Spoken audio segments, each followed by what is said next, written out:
Man, having double proficiency with tools is absolute madness.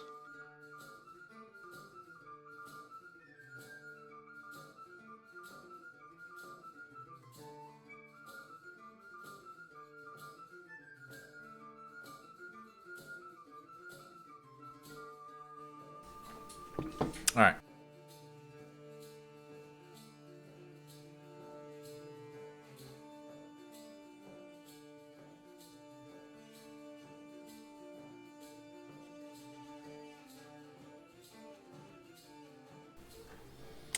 So,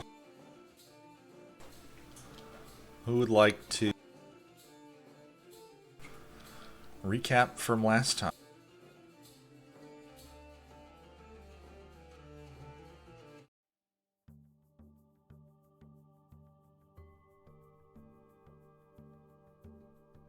I would like to eat. Very well. How about Javid?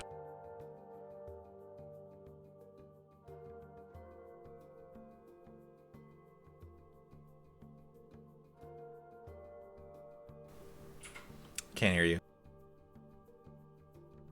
Sorry about that. Let me fix something first. Mm-hmm.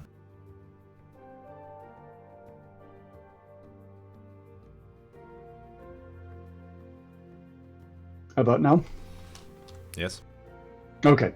We start off in Toravir Deep, and we're at the Fortune Hunters Guild Hall, Qua Meat Hall. And Javid has been offered a job for the team to look into refugees going missing. We discuss who's staying where.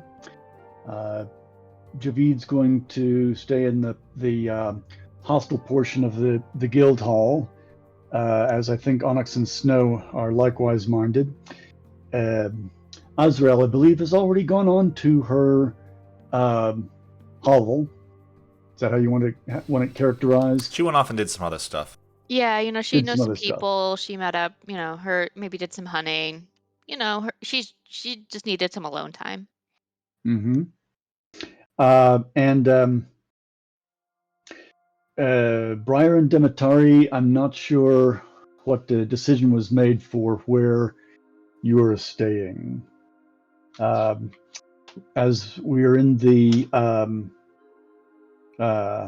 month of the celebration of the Allfather, we drank Dragon Ale mead and once again poisoned ourselves, or at least some of us. Briar, of course, having the constitution of the beetlebug faith that she is, rides it out in style. Several others of us are poisoned. Azrael has not yet left us. She goes and picks out the biggest, meanest looking orc in the place to challenge him to a little one-on-one in the fight pit. Poor guy says, "Why are they always picking on me?" But gets a little bit of dueling practice in the ring. Onyx, with a little help from Demetari, carves runes into the officer's breastplate that he captured after having peeled off the gold filigree, saving that for later use. Let's see, Javid, Onyx, and Snow head out to the Procurer's Order with the intent of looking for magic items. And it's at that point that Azrael heads out to do her special alone time stuff, and Briar and Demetari stay at the Fortune Hunters Guild Hall. At the Procurer's Order, we find it's got a fancy facade with kintsugi gold patchwork, and find out that going in, it's a quiet little unassuming office with knickknacks and display cases and books and bookshelves. And we speak with the gray tiefling who's sitting at a table there, apparently the proprietor, whose name is Entropy. Onyx talks to him about wanting to decorate the Minotaur's skull with flaming eyeballs. And we talk about upgrading weapons and alchemy supplies, which they don't have to go to the Metamorphium. And Onyx makes a trade with some glass shards. Is able to get a little bit of the price knocked off the eyeballs to make them affordable. And let's see. Javid gets an appraisal for the Band of Supplication. Finds out that these go for 10,000 gold. That the procurer's order will purchase it from us for 8,000. But Javid declines to take action, saying he probably needs to get some other offers first. Javid gets an upgrade to his bow. And let's see, Snow. I don't think I recorded what you were looking for. Was it the cloak Snow of got the protection? boots with the fur. got his sneaky sneak boots. Then what? We go to Morningstar Forge down on the 5th level, very industrial area. Stinks probably of tanning chemicals and urine and what have you. Where we let's see, armory stuff. Oh yes, Onyx asks the dwarves to get the runes that he has carved filled in with the gold, and have the Minotaur's skull, which now has eyeballs, mounted. Did they? I don't think I gave you the eyeballs. Did he give you the eyeballs? I think he told Yeah, you. he gave me the eyeball. Did he? Okay. Yeah, he gave me the 2 eyeballs with continual flame cast on them. Or did we get them, or we have to come back for them? I think they said maybe it was going to take a day. No, it took an hour. You guys ran around and ate That's right. kebabs while you were waiting. Oh yeah. Yeah, that's when I went to the mesothelioma and got the brewing supplies and stuff. No. I'm pretty sure it's pronounced Mesopotamia. Oh, it's the mezzanine. Pretty sure it's mitochondria, the powerhouse of the cell. All right, that's it. I'm killing all of you. Finally, sweet release. Let's see. And let's see. Lastly, the jawbone dagger. He pulls it out from underneath his kilt while everyone turns their eyes away in shame. And asks to have a couple of the glass shards set in the jawbone as dagger blades. Briar asked about getting the hilt to Dawn repaired. Dawn no longer talking to anybody by now. But they said that they needed Fey steel, so we would have to find some Fey steel somewhere, either in the Feywild or, I don't know, find some somewhere. Demetari, sweetheart that she is, wants to take an amethyst and have it made into friendship necklaces, and gives a description of each of her boon companions so that they can customize the necklaces. Don't forget the puppy. Oh, the puppy! I forgot about the puppy. Yes. Briar, as we were wandering around, runs into Pharaoh a Philbog who has animals for sale, which, not a good practice. You should rescue, not buy your pets. Who knows? Could be a rescue. But yes, she gets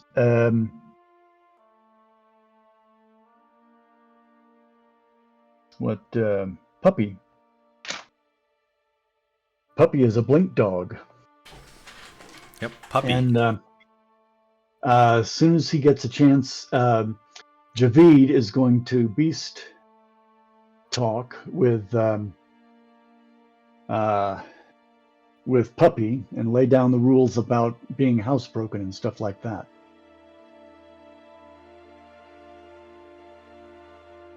And You want to just stop adventuring and just open a puppy training center? Well, there you have it. A retirement plan. I hit that grind. We head down one more level to Arkhelin's Alehouse down in the grimy, not quite the sewer level of Torvir Deep, but almost. Find that the Alehouse is this massive entertainment complex. Picture one of those Dave and Buster's that's got the go-karts and the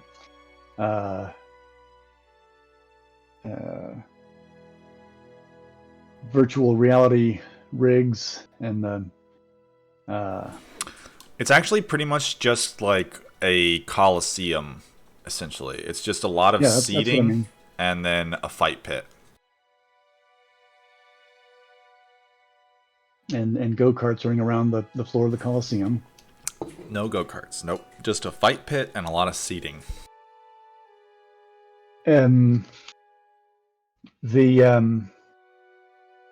are catwalks above leading to skyboxes where the VIP seating is, and we observe some sketchy-looking people talking to a bunch of dwarves in one of the sky boxes.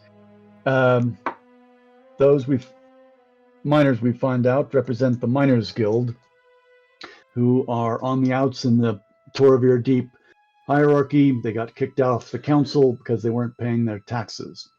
I suspect we need to look out for that. That's not a good thing to have when the city's going to be under siege here in a little bit.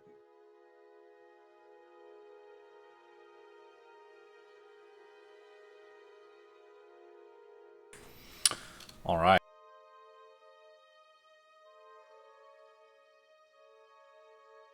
Thus endeth the recap.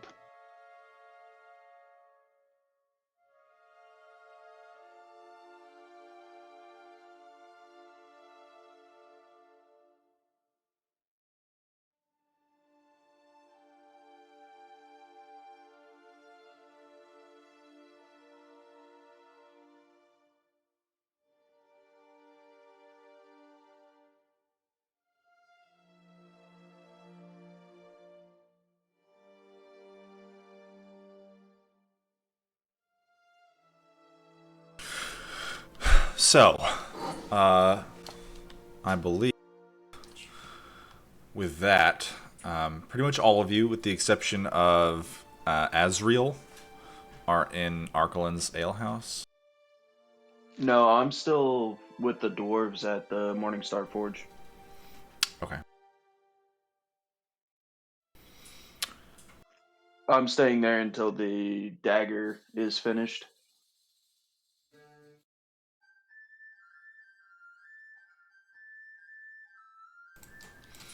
So, you guys are just kind of drinking and hanging out in Arkhelin's Alehouse, I believe? Yeah. Talking politics and musing about the threat of dragons. All right. Well, as you are kind of talking politics, musing about the threat of dragons, there are a few fights that go on within the fight pit itself. There's a couple of duels that are happening kind of independently of each other because the fight pit itself is pretty sizable. You know, it might be like, I don't know, 80 feet across or something like that. It's very large. However, as kind of the fights that you watch wrap up, you suddenly hear this kind of like booing on the other side of the fight pit, and kind of leaping over the little guardrail onto the sand, there's 5 individuals. The leader of which, kind of standing out in front, it's this Earth Genasi that is wearing this kind of peculiar stone armor. They have these like little like white and black concentric rings kind of all across the surface of their skin. Behind them, who are kind of like raising their arms, kind of hyping the crowd, definitely getting booed by everyone. You spot it is a very large kind of like female Goliath in some like light leather armor, huge great axe swung across her back. Next to her, there's this roughly the same size like male Firbolg, who's similarly just wearing some like light leather armor. Or correction, the male Firbolg is wielding the great axe. The Goliath has a great sword. Behind them, there's a much smaller, you know, almost diminutive compared to the two of them, another Earth Genasi, who they are just wearing, again, kind of simple, like, studded leather armor, and then a human female wizard kind of striding in behind them, just in plain robes. The lead Earth Genasi, in a great booming voice, all right, calm down, everybody. You love to see him fight, you hate to see him win. It's the Tidesgate Terrors, they're back, everybody. And there's another boo! You see some people, like, throw their cups into the arena. The Earth Genasi, like, bends down, picks it up, and just whips it at a dude into the audience, like, catches him in the head. All right, everybody. We're putting them in again. We're upping the stakes a little bit this time. We're taking anybody who wants to fight. What is it? And he kind of leans over, and the Goliath kind of bends down at him and whispers into his ears. All right, they're doubling anybody's bet, so anybody who wants to get in, they'll double it. All right. Well, we do have one group who said they would fight, and he kind of strides over to the other side, and you can see there's this like little group of dwarves who kind of jump in. There's 4 of them, you know, you've got little war hammers and shields and armor strapped together. And there's some great cheers from the audience. A bunch of the dwarves are like, yeah, get him! The leader calls out, all right, everybody remembers the rules.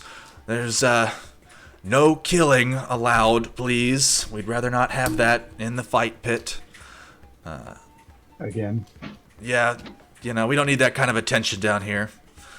And that's it. Go nuts. Try not to kill anybody in the audience either.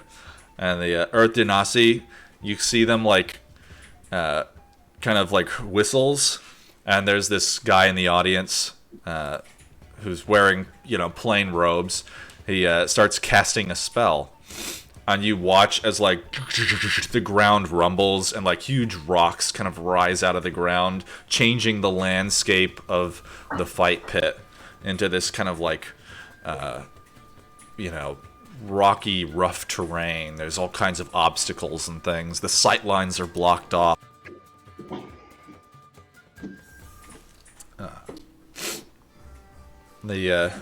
They just like immediately launch into this combat. The Earth Genasi just leaps over the side. The dwarves in like a little group just start like chucking, around the rocks, like pretty much straight up the center. The other team splits up pretty much immediately. And you even watch as the little, the kind of roguish looking one leaps up on a rock and then misty steps across the arena behind the dwarves. And it's just this little melee watching them, where the Fearbolg barbarian just charges into the center of them, is lifting dwarves into the air, tossing them. Next to him, the battle master is dodging and feinting and parrying. This great sword is being wielded to great efficiency. The dwarves don't stand a chance. They're gone in a minute less. These guys are good. They knock them all unconscious. You watch, a couple of slices where the blade is coming in on one of the dwarves, and then it turns in the air and just flat of it just knocks one of them unconscious. Barely any time at all. The audience is just booing. The four of them kind of climb up on one of the rocks in the center and are yeah, triumphant. We'll be here all week. We're not even allowed to leave. We're going to be beating your asses for as long as it takes. And the four of them just walk off to the edge. You can see the Earth Genasi who runs the place just tosses them a big bag of gold. And they pick through it and head off and get some more ale.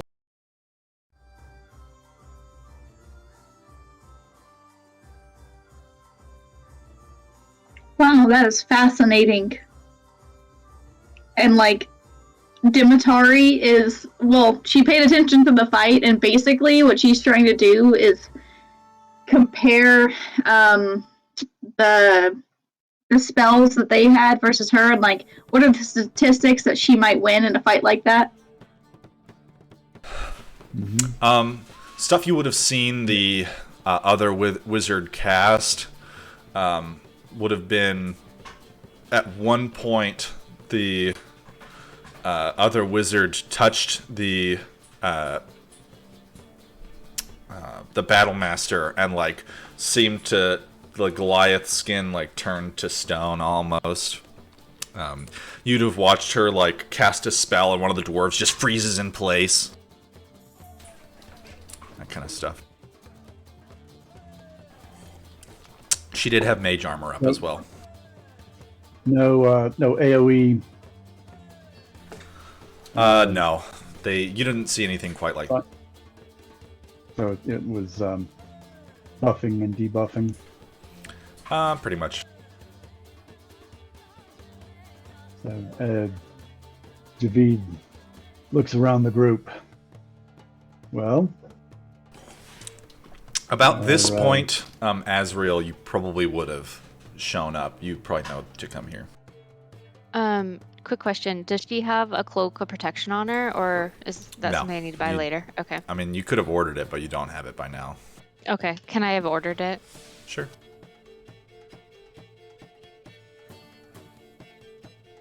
So yeah, I'll walk in because this is probably my neighborhood bar. Let me make sure. Yes, your hovel is on the same level as this one. So this is, literally right around the corner from you, probably. Yeah, so I'll walk in and look, because I figured they probably would have made their way around here at some point. It is the place to be if you're, an unsavory underworld type. All right, and I guess you guys up at the bar, or where are you guys at? I think we would have gotten a table where we could sit, talk, drink, look at the fight pit, have sort of eye lines on skyboxes and entrance, and getting the tactical lay of the land, that sort of thing. All right, so I'll have got my normal drink, spiced wine, and then just kind of walk over, pull up a chair, and just sit down, not really say anything, just kind of not say where I've been or whatever, just sit down. Mm-hmm.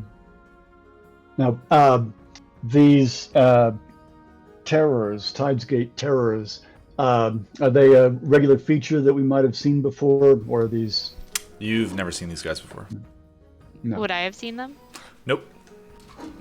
Because you guys have been gone for a couple weeks, and they probably arrived sometime after you left.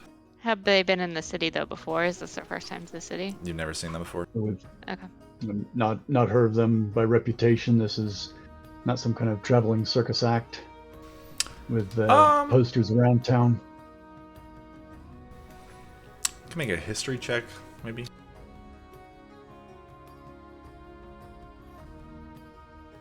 I don't know if I roll. Say again. I said I don't know if I rolled last time, but I am carving runes into the new longsword that I have too. Oh. Yeah, you guys have never heard of the Tidesgate Terrors. You know, there's... I would say that you've probably heard that there is kind of, you know, like a gladiator combat type thing in Tidesgate, but you know, you've never been there to watch it or participate, so you've never heard of any groups by name.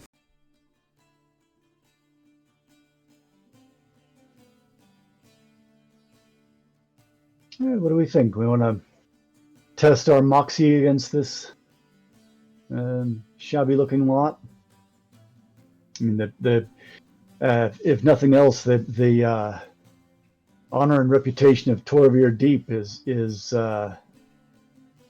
resting on somebody's shoulders a little broader than those puny dwarves down there. Got their asses handed to them.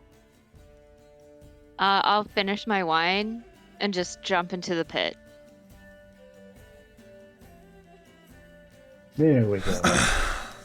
As you do so, there's a couple guys on the other side that you saw were getting geared up for a little, you know, fisticuffs type brawl, and you kind of hear some like muffled, you know, noise of people noticing. The leader kind of strides over towards you. You said there was a Earth Genasi who was the MC. Yes. All the right. Earth Genasi MC kind of strides over. All right. Who are you looking to fight? All right. Oh, all of them. Did you guys come into the pit as well? Fuck. I am drunk. I am sore. But I guess this is what we're doing. Woke up and chose violence. Who's getting into the pit? I guess is my question. Because Is there a Onyx limit? is not there. Well, you have to talk to the NPCs to find out. We should probably figure out if there's a maximum participant limit. Because how many were there? And there's probably a entrance fee or something, little something to show we're serious. So, quick question. Given that this is Azrael's like hometown bar, Mhm. she likes to fisticuff. Does she know how this works? Maybe you fought here before. It's pretty. I mean, this is like. Usually, it's just, you know, you find somebody who you're gonna fight, and you just walk up with them and talk to the. So the Earth Genasi's name is Corius. So you and Onyx, at a minimum, I guess, would know who Corius is. They've been the MC forever. You know, they run this fight pit and almost the rest of the Alehouse. It is technically owned by a tiefling named Vigor, but he doesn't really show up much. What's the relationship between Vigor and Corius? Vigor owns the bar and Corius runs the fight pit, and the fight pit is just, you know, 90% of the bar. Got it. Oh, is there a cover charge come in, get to see the fights, but you got to put down like a 2-drink minimum sort of thing? Not really. Most people come in here and make bets anyway through the bar, so Okay. the bar definitely comes out on top, you know. So, Corius walks over to you and, who are you looking to fight? I just point to the terrors. Yeah. Yes. We don't like terrorists. We're going to kick their butts. Right on out of here. You see that the terrorists have kind of moved away from where they ordered their stuff at the bar, and the wizard and the Goliath are watching you all, and the Goliath kind of smirks and stands up, and you see them put away the great sword and like pull out like a shield, throw it on the back, drop a long sword on the hip.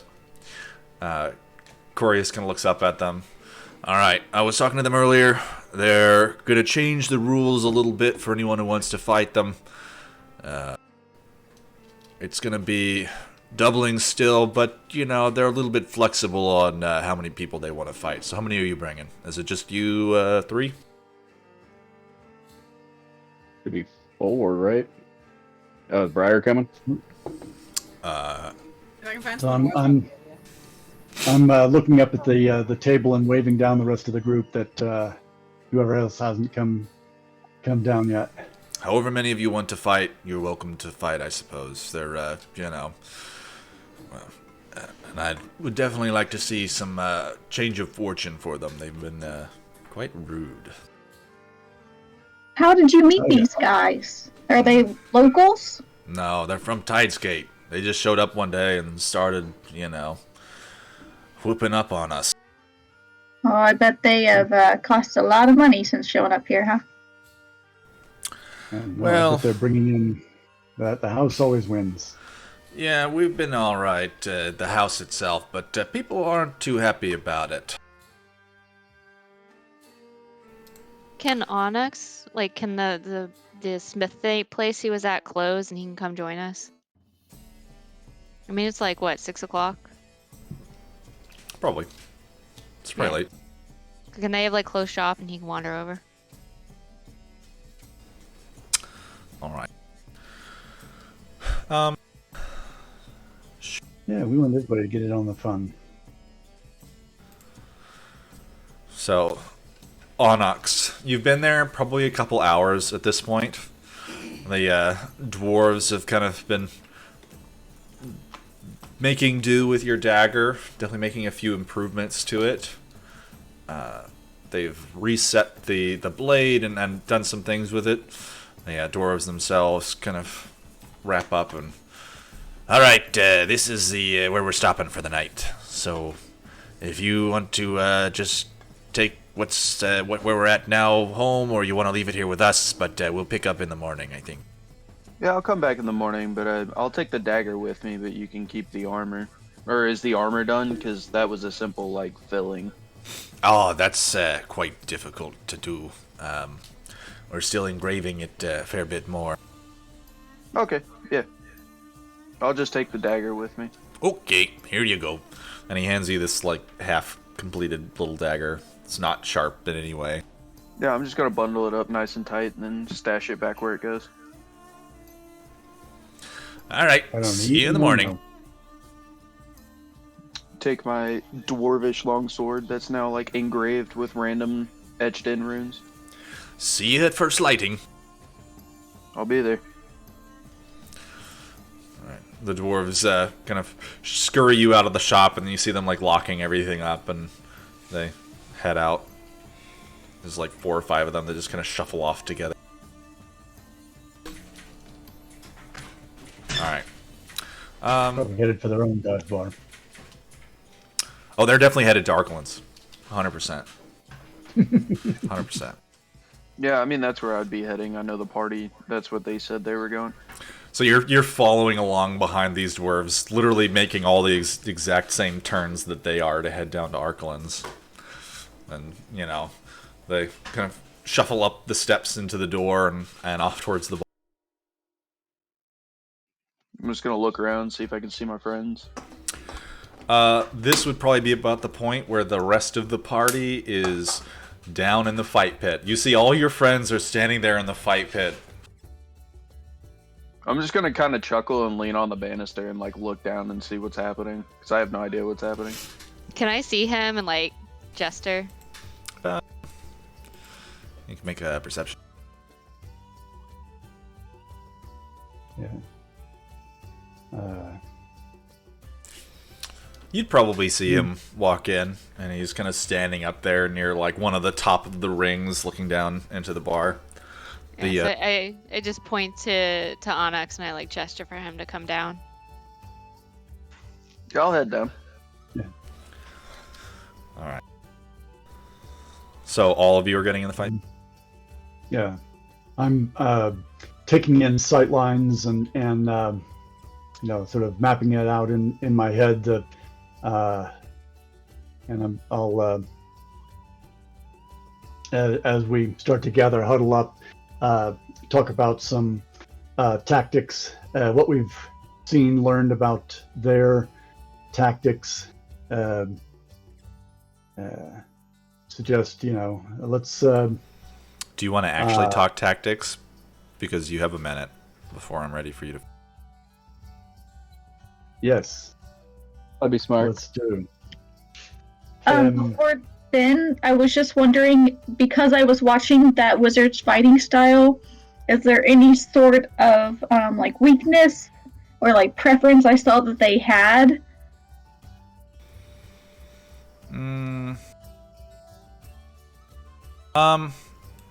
I would say that it's probably pretty easy to tell that the wizard is holding back. They like weren't casting very aggressively. They only like occasionally fired off like an ice bolt at the little dwarves, and they were really pulling their punch. Did it look like the either the Earth Genazis, probably not the Goliath, but did it look like anyone had healing spells? Nope. I'm gonna let the party know that the wizard seems to be more powerful than what it's showing. Mm-hmm. And Snow, you probably could do a little insight betting check. See what your assessment is of the melee fighters. They had it was just It was 3 melee melee fighters. and the wizard. The little Earth Genazi in their party, you said, was bouncing around roguishly. Yes. Most notably, after the fight had started, a little bit, you know, giving the dwarves a couple of seconds to kind of shuffle off towards the center of the arena, they misty stepped to the other side and then ended up right behind the dwarves. So.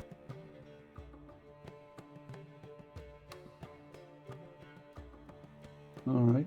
So we're looking at some sneaky behaviors,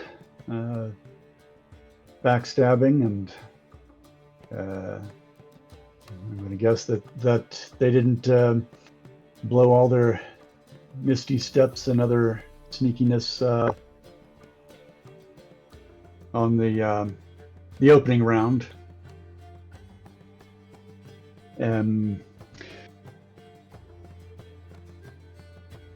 So let's see.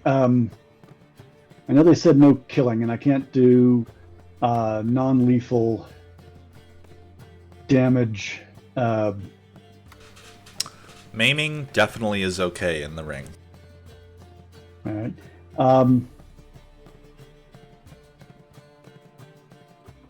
This is a question for you, DM. Ranged attacks can't do non-lethal damage. That's correct. So would I guess generally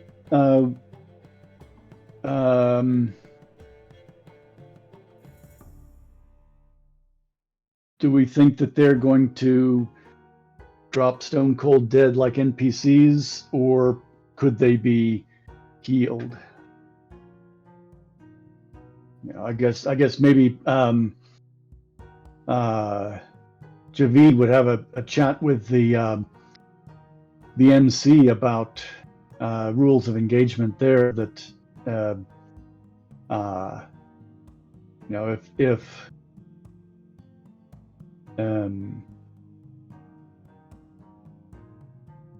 if I can't run the risk of hitting somebody with sharpshooter and a lot of damage that knocks them over. I mean, if you want to say that you would use a potion of healing on them, then that's okay, I suppose.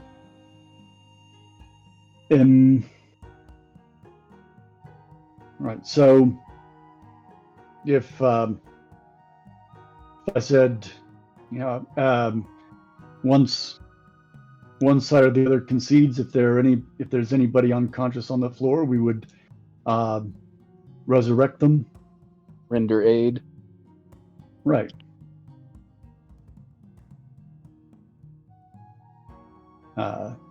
Because if Snow and I can't do what we are best at without running afoul of the no killing rule, we're sort of limited, and I think actually I would withdraw a challenge. Shoot them, we'll bring them back to life. Is that acceptable to all parties?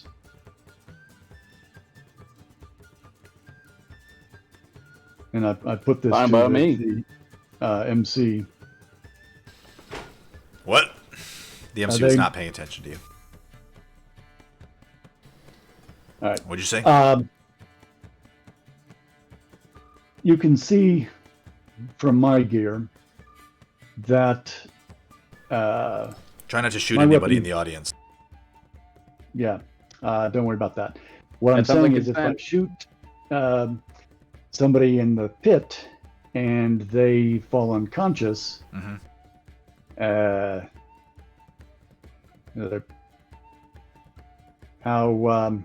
How do you feel about that? How do the terrors feel about that? I mean, if you like lightly kill somebody, that'll be okay, I guess. But really try not to kill anybody. Yeah, I feel like the we'll try rules to make are it- no killing, but really we just mean don't intentionally kill anyone. Killings definitely happened. No, it hasn't. And you see you see Corius kind of like with his boot, kind of like scrapes some sand over a suspiciously red spot on the ground. That hasn't. Right, there's a clump of sand stuck together with brown material. You don't know where that came from. No, there's not.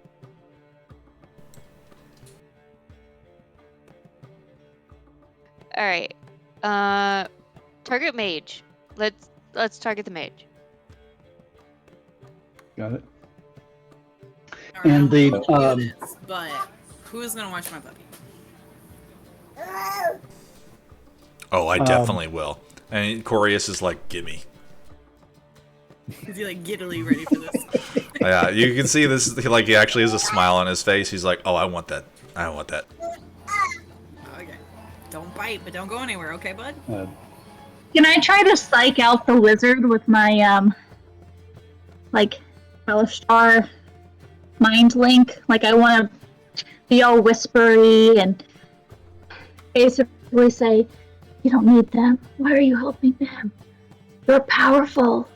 If you let them fall, they'll see the true warrior, the true hero."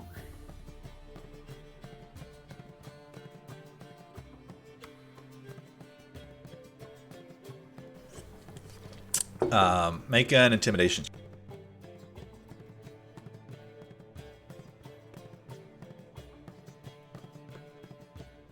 Please hold.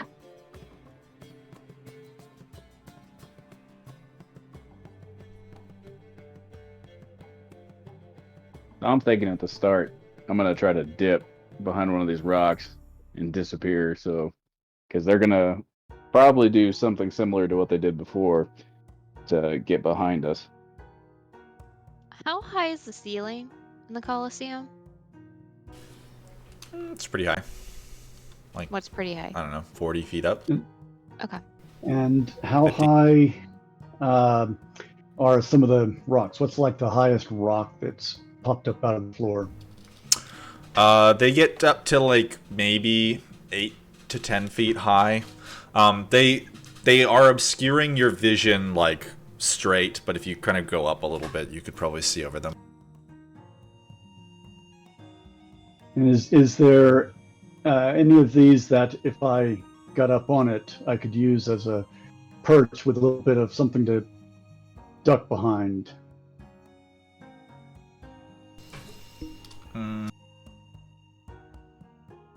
Or the Yeah, I mean, tops of all. the tops are all pretty flat, which allows the audience to see the fight, basically. But when you're in the pit, you can't see very well. So if you stand on top of a rock, people will be able to see you from the other side of the arena, probably. You know, it's all kind of like, you know, like cuts off at the height of the, you know, the first seats, basically, so that the whole audience can see pretty much the entire arena. Mm-hmm.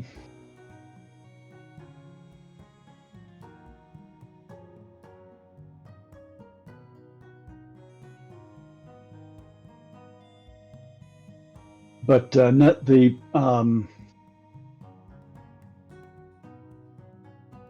tops of the tallest rock would still be within, let's say, range of somebody with a long sword or Yeah, if someone stands on top of a rock, someone could attack you from the ground. a great axe. Definitely. Especially when, you know, the people you're fighting are like 7+ feet tall. They would kind of have to do a little hop to, you know, see over the rocks and stuff.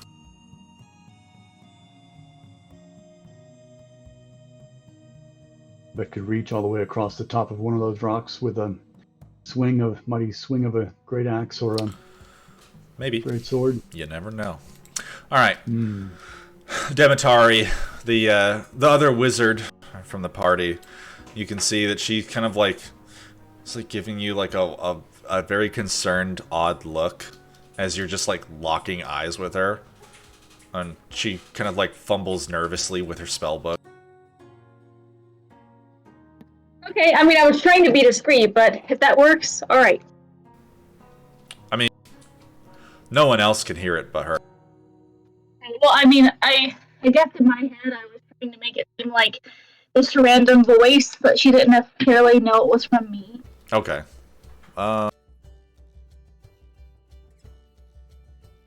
You know, like Voldemort talking to Harry. He doesn't really know, but Let me make sure. I think when you talk to someone with your Kalishtar thing, they know it's you. But I will check.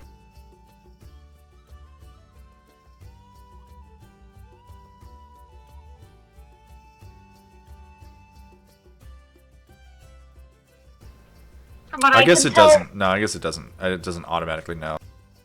Right, like it's just as long as I can see them. She looks nervous. She's kind of fumbling with her little spell book. Yeah, it's gonna be mine.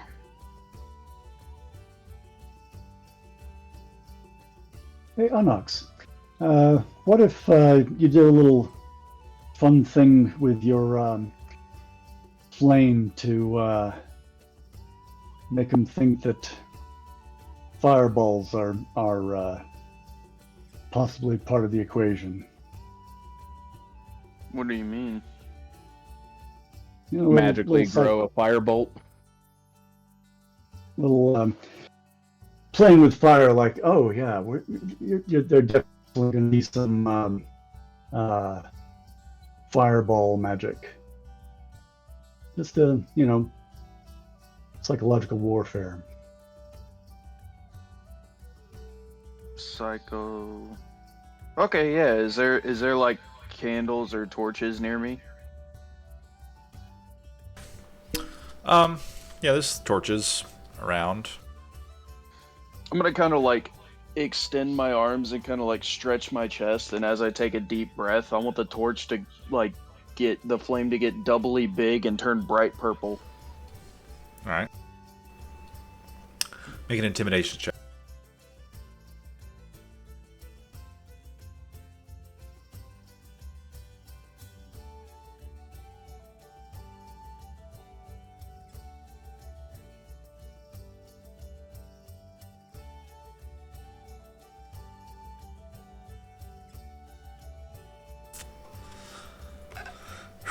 The wizard, definitely. She is very concerned about your party. You can tell that she's like, like a little bead of sweat is like going down her forehead. She's like, you watch, she like pulls her little spellbook out and she's like flipping through the pages, and then you watch as she pulls a little stone out of her pocket and like fiddles with it for a second and then kind of puts it back in her pocket. I'm then gonna pull the longsword off my back, and you guys see for the first time my new longsword that has a lot of these like random runes carved into the side of it. I'm gonna hold the handle in my right hand and then smack the blade against my left hand, and you'll notice that one of the runes kind of ignites and has like smoldering embers on the inside of it. Ooh. Yeah. So, DM, just so you're aware, I'm activating the fire rune that's in the inside of the blade. That's the only rune I technically have on me, though. Alright, you've activated the fire. Yep, so the fire rune and the stone rune are the two that I'm going for, but the stone rune's in my breastplate that I don't currently have.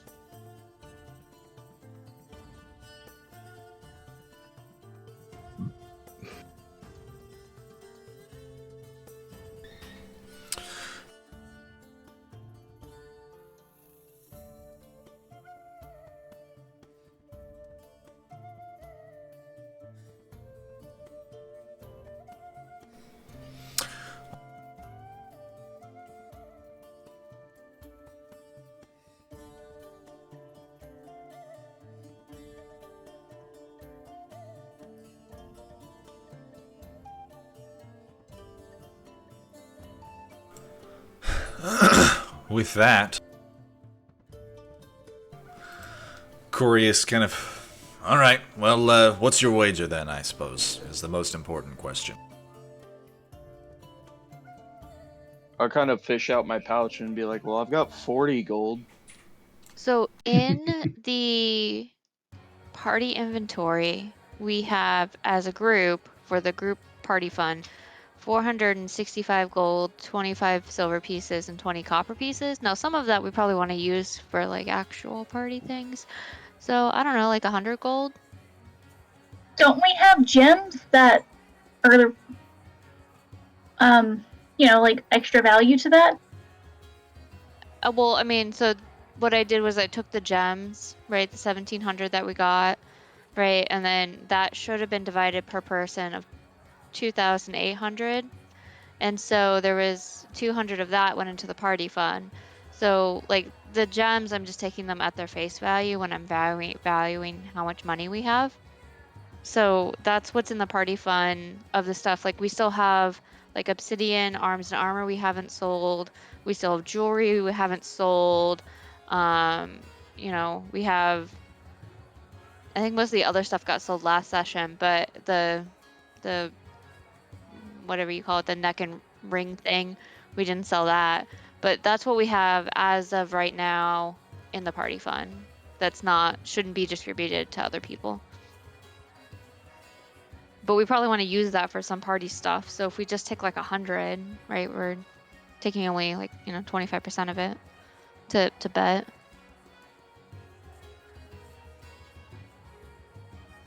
All right, you said we're supposed to have 2,800 because I thought last time that we hadn't actually distributed it yet. Well, I mean, Azriel's here. If you want it, she'll give it to you. Now let's say that we had a little time uh, going between Kanitor and Toravir Deep to sit down. You guys have had a lot of travel time if you wanted to like pass stuff up.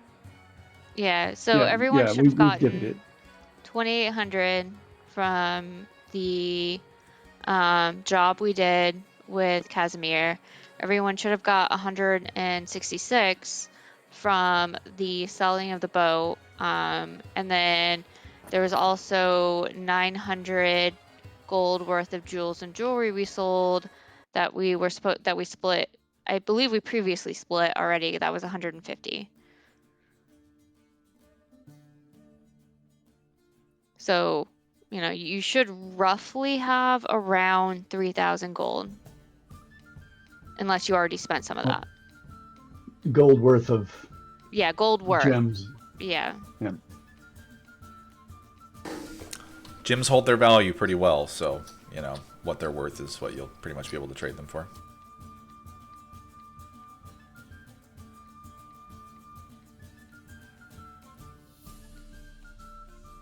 All right, yeah, 100 sounds like a decent wager. All right.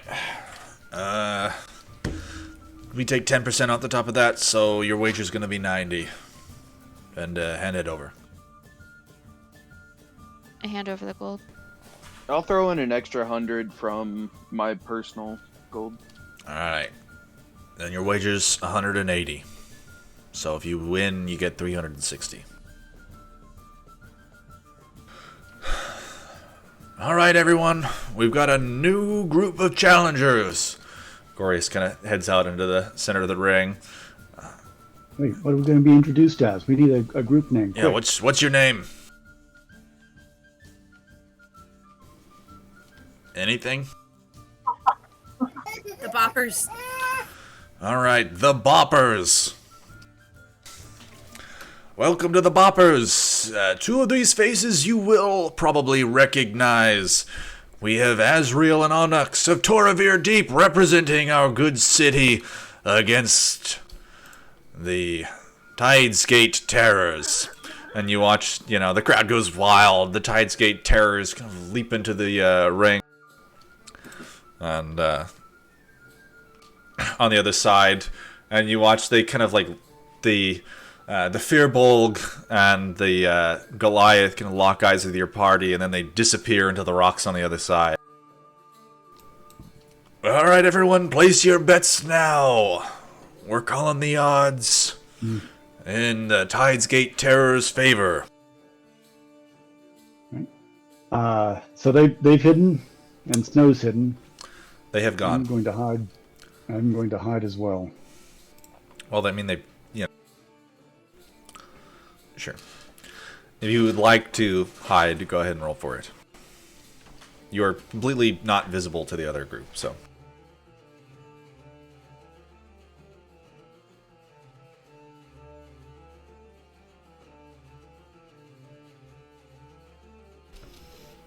Uh-huh. Snow. Gross. A 30. Disgusting.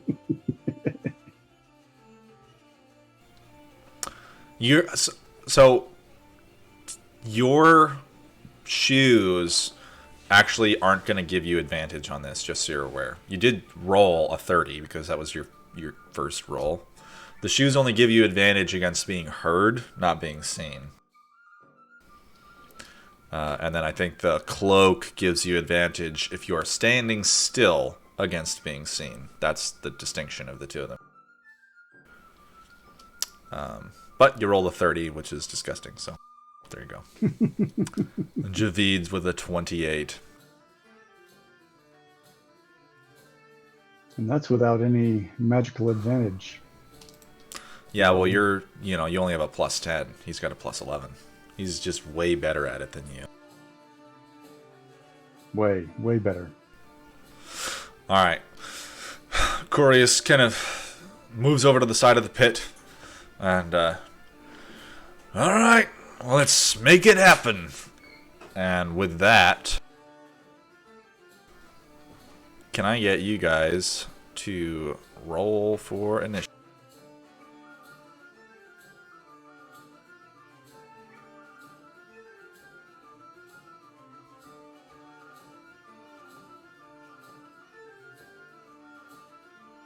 I think my favorite thing about the dice in D&D Beyond is you like watch it come up as a 20 and then just slowly tip over to a shit number.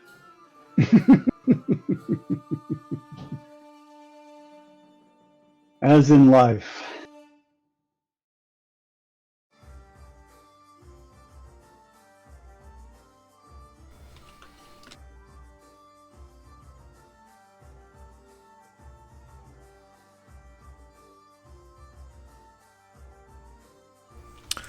All right.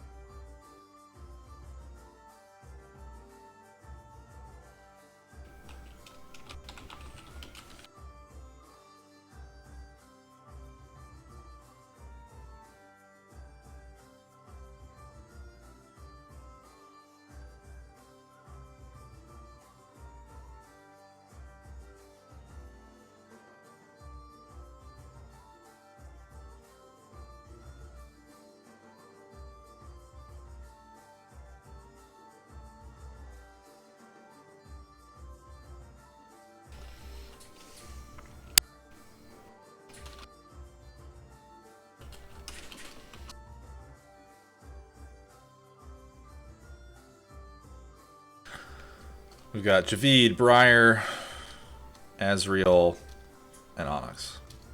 So I'm missing Snow and Dimitar. Dimitar's rolls in there. Well, she didn't click on her token. Still has the game paused for me. What? You can still click on your token.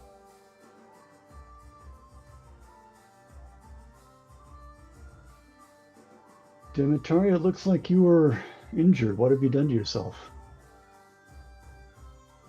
You know, I honestly don't remember. Did you not take a long rest? Yeah, When did we've had. Oh, that's because I wasn't here for the beginning of last. Well, we took a long rest right couldn't- before we I came into couldn't- the city. I couldn't click long rest for her character, so no, she hasn't taken a long rest yet. You should Okay, have well, taken you a long definitely rest. want one. Yeah, the DM said we're all going to die. I'm definitely going to dump on. So you say I can click on my token. I don't have a token. Like, the only thing I can really click on is my little picture, which is to the side where we show our rolls, not the board. You might want to zoom out. Yeah, I've zoomed out. It's still paused, and it just shows me the like critical role picture. Hmm. I'm just refreshing. Refresh?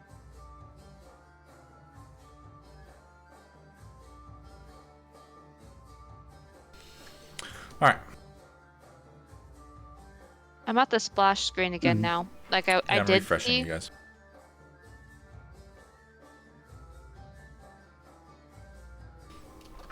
All right.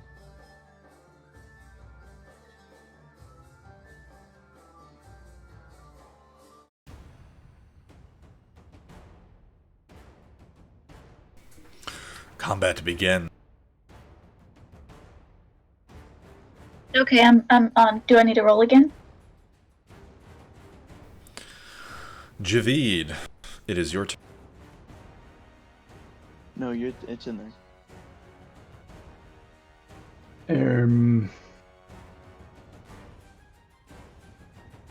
Alright, I'm refreshing because I got stuck on the splash screen for some reason. Waiting for RollingSeasForgeVT.com.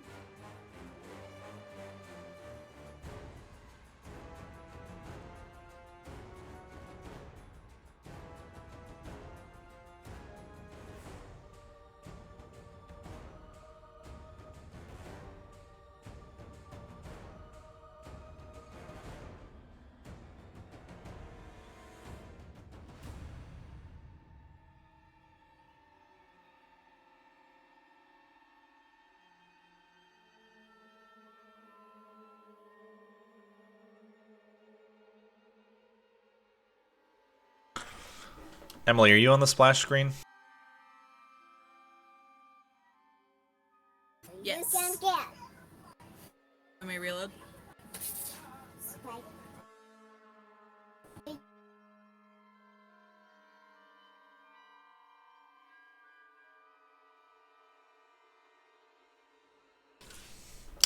All right, but Javid, it is your turn. All right. Can I get line of sight on the wizard? You just went to the back of the arena. Right. I had hid earlier, and now. Yeah, you could probably see the wizard from there. Okay. Then I cast Hunter's Mark. What's the range on that? Okay. 90 feet. And if you move like a little bit forward, you could probably get the wizard.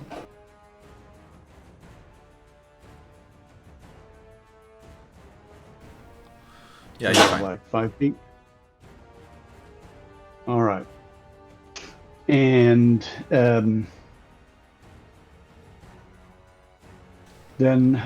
Can you see the token that I've marked?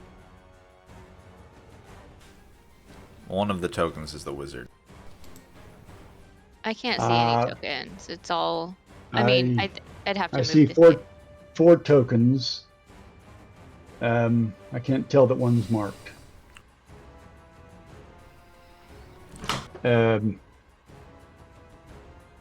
Is it the one with the gnomish face?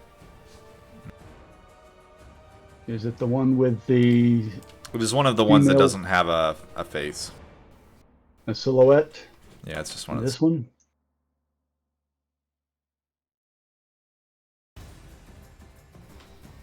It's the blue one. That's the wizard. Blue one. So, for the record, the knife is the rogue. The squishy-faced individual is the Firbolg barbarian. The other unfaced one is the Goliath battlemaster. Okay. Well, then I'm going to now use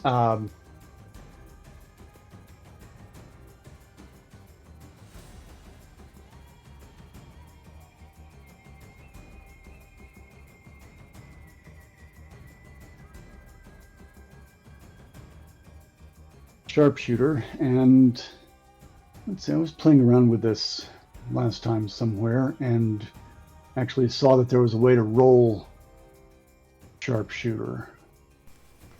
There is, if you click your little D&D beyond the red dice in the top right on Google Chrome, it will allow you to select sharpshooter.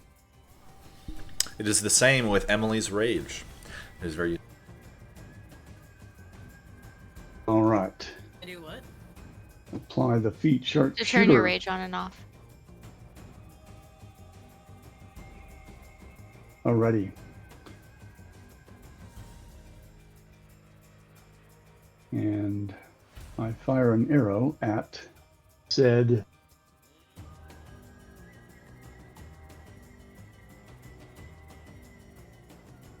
individual. You can certainly try. All right.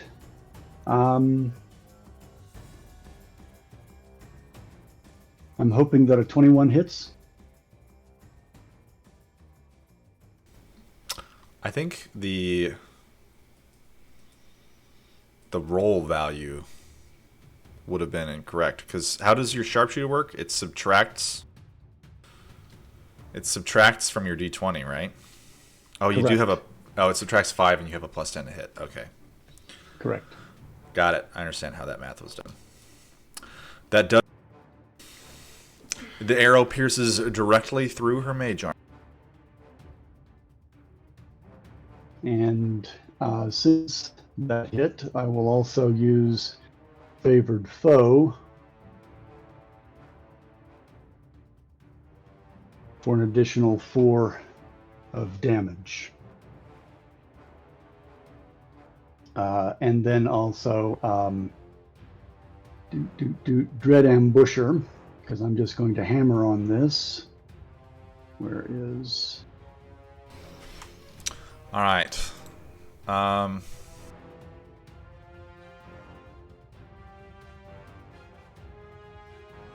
For another 5. Got it. That was the first shot. Okay. I'm going to fire a second time, also with sharpshooter.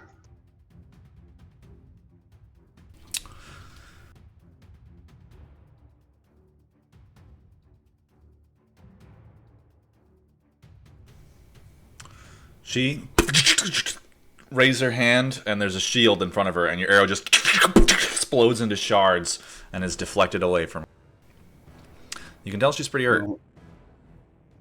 All right. Well, I'm not going to use sharpshooter this time, but I will fire for my second action. Or second attack on the action. Okay. That one does hit. And let's see, that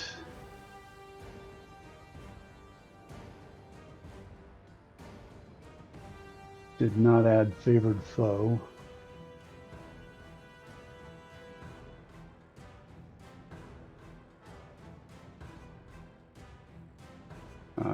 Or Hunter's Mark.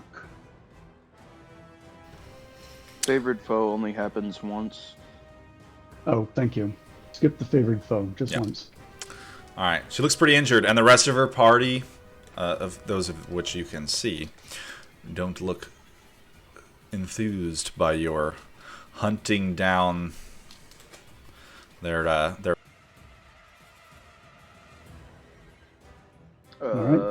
You only did one of your hunter's marks and you hit her twice. Thank you. So, second Hunter's Mark.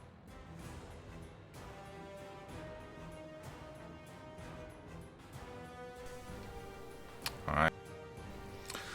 She looks pretty injured. Very, very injured. Your two bolts that managed to catch her. She doesn't look like the sturdiest member of their party.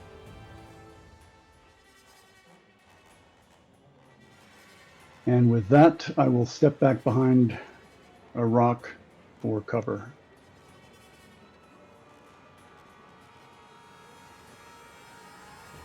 Yeep. All right. Absolute howitzer on the first round. Yep. All right. That's it. That's all I got. No more howitzering.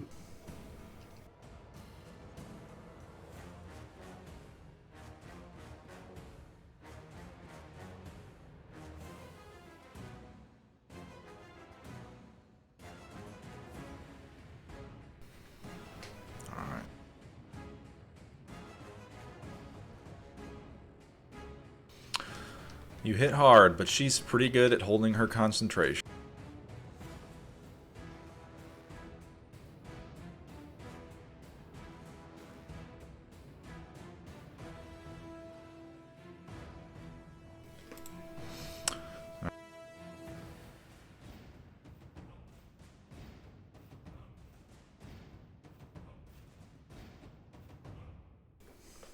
Are you actually hidden behind a rock, Javid? Because you're still standing where you were on my screen. I can no longer move myself. Okay, I'm gonna put you. Oh, right. there it goes. Yes, that's what I meant to do.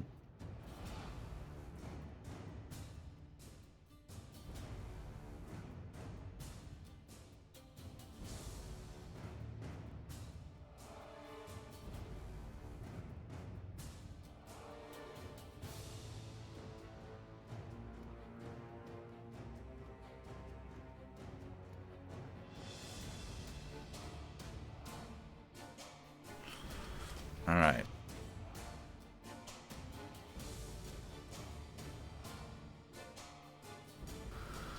Demetari, it's your turn.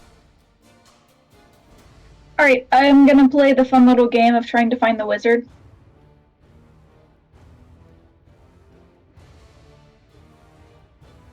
Find a wizard. Find a I wizard. also can't move my token. Find a wizard. The game is unpaused, and it is your turn. Yeah, I still can't move my token.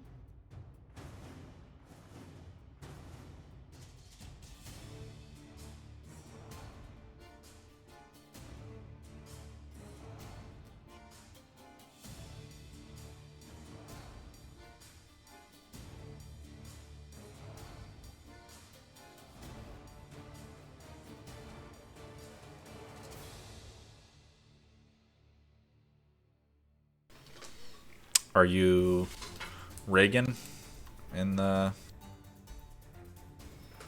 thing? I don't.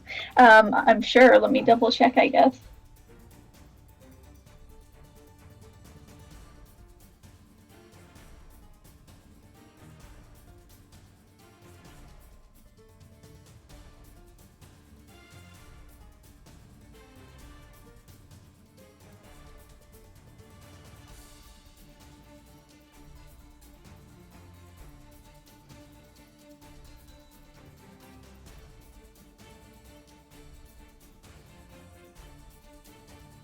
I'm just gonna go back to the join screen and go from there.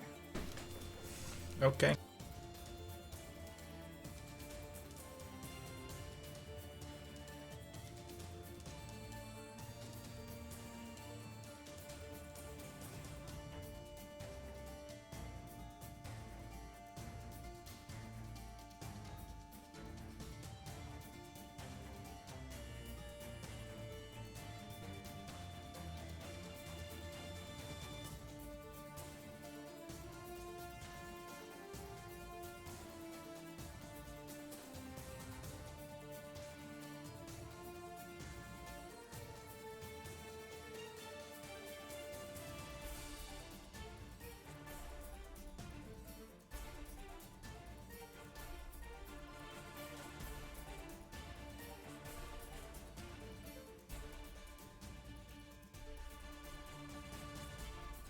Okay, we're good now.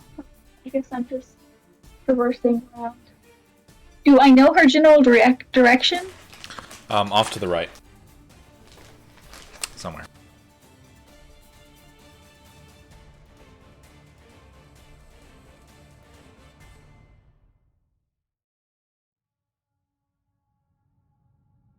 Oh, the green one, right? Nope. Right in front of you is the Goliath, with longsword and shield ready to strike. On the other side is the Firbolg, and kind of behind him would be the wizard. Okay, so basically what you're saying is like, what color is wizard? 'Cause I see green and blue. The wizard is the blue. Okay, great.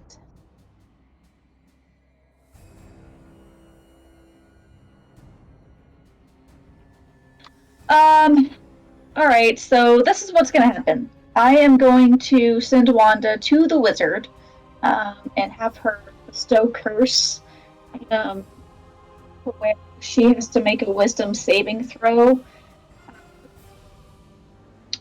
on her turn, and if she fails, she can't do anything. Okay. Got it. I think that maxes out my movement.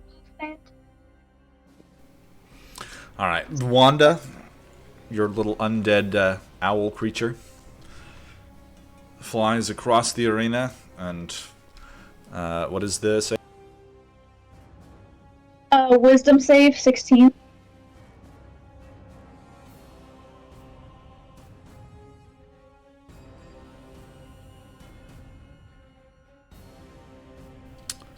She does not seem affected. By the spell, or By the spell. well, that's it for me. All right.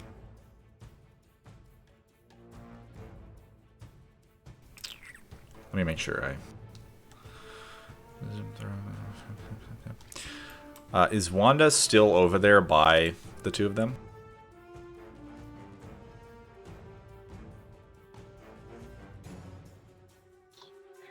I mean, technically, I didn't recall her back, so. Oh, okay. I mean, you could. Did you ever do a flyby out of range? Yeah, I mean, she can come right back. I think she's got the movement for it. Right. All right, if you want to have her fly back. Stop talking like that. That's a little foreboding.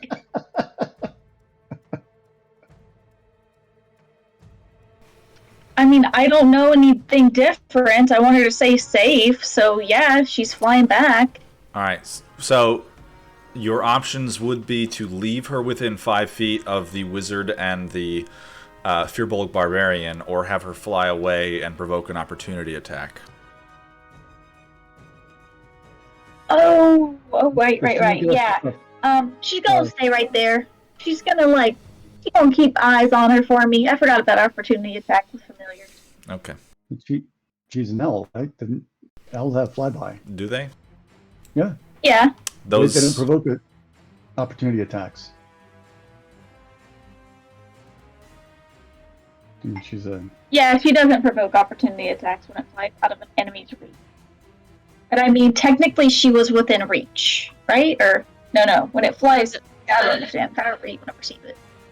That's the whole point of flyby, is they're able to come within reach and then fly out without provoking an opportunity attack. Yeah. All right. Well, there you go. She could actually fly all the way back to you, because from where you are now, it would be 60 feet of movement. Yeah. Sounds good. I'm afraid that I might not have done. Well, I mean, I'm within 30 feet of my original spot, if you're allowed to count that when I first moved. But I kind of zigzagged first, so don't know how picky you're going to be.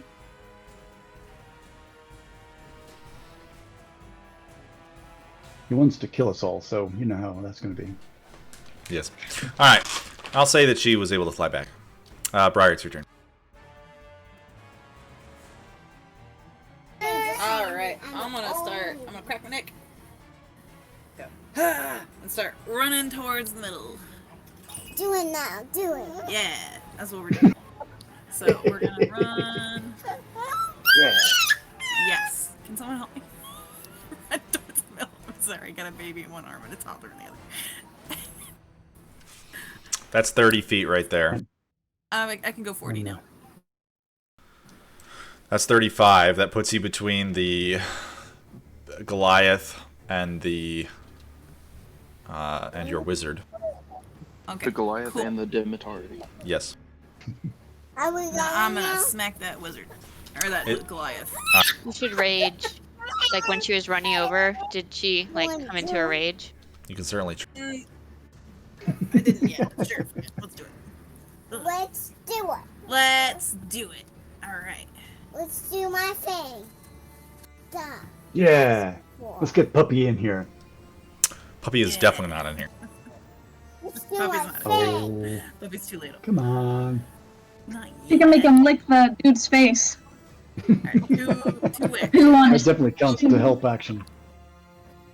Goodness, now Chris is calling. Alright. Those hit. Alright. And... Boop. Boop. You note that the Goliath is moving quite quickly.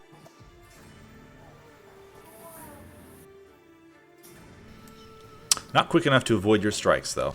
Are you attacking with two hands? Yes.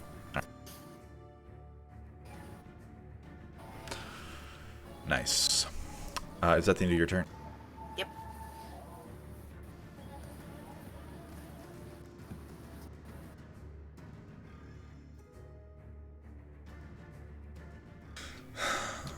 The other barbarian in the arena is gonna rage and charge in toward.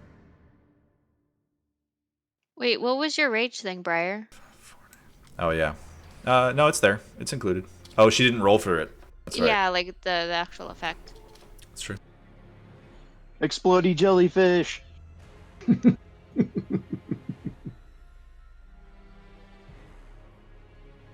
we call them jelly bellies?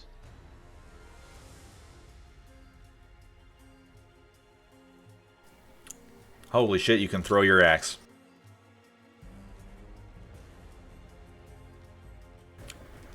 Well, your axe deals force damage now, and you can yeet it. Dope. I gotta read that one. Whoa, whoa, whoa. Yeah, yeah. Fuck your resistances to damage now, DM. That is true. They're fucked. She said bludgeoning, piercing, and slashing. I think not.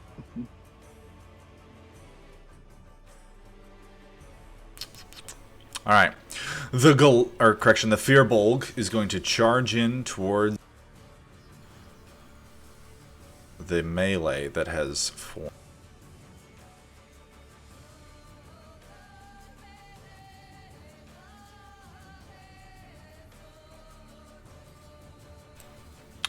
One of the attacks is towards Demetari, and the other one is going to cleave back towards Briar.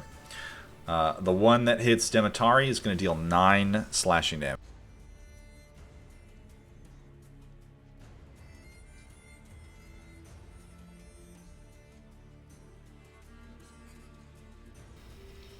And that is the end of their turn.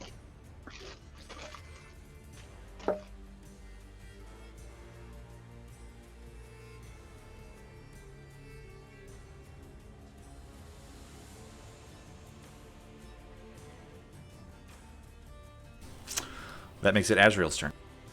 Alright, I'm gonna move. I also can't move my token. There we go. I'm gonna move around there.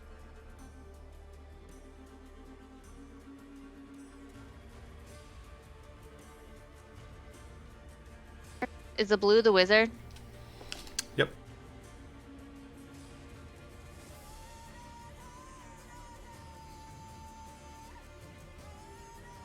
Alright, I am going to cast Toll the Dead on the wizard.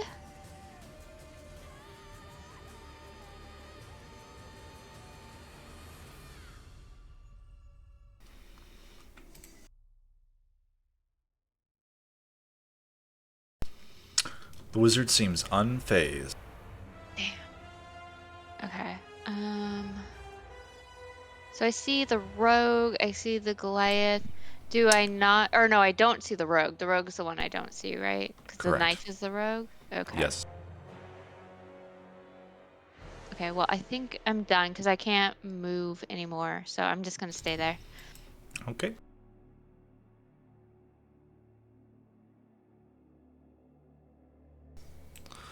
The wizard moves off behind one of the rocks.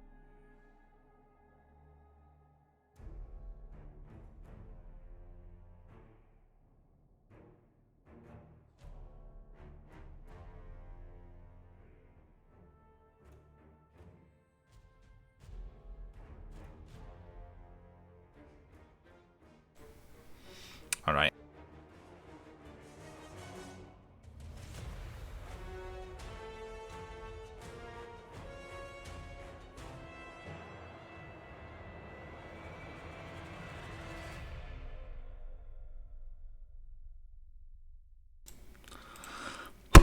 Misty Step appears behind Dimitari and is going to attack. Short sword driving in towards you. That hits for 8 piercing. You bitch. I know that spell. You said 8 piercing damage? Yep. A second strike connects for an additional 7 piercing damage, and then a third strike connects for 5. Maybe you should re-roll some things. Oh, correction. No, that third one would not have hit. Sorry. So it would have just been the... What is that, 15? Yes.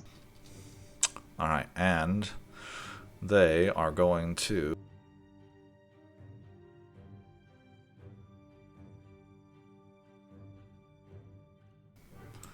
They're going to move around like that. Yeah.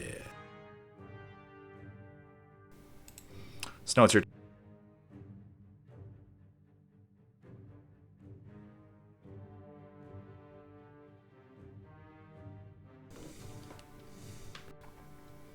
Oh, and also the correction. As a the end of its action, the rogue is going to shout to the Goliath, "Flank them!"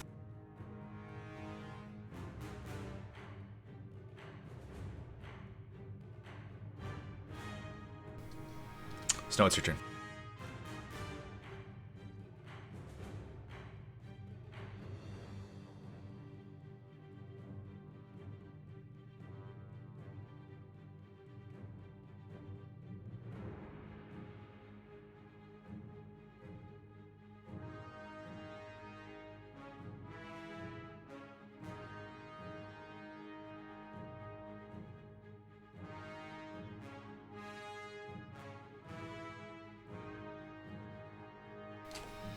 Can't hear you if you're trying to talk. Yeah, he just sent a message saying his mic's not working. He's back.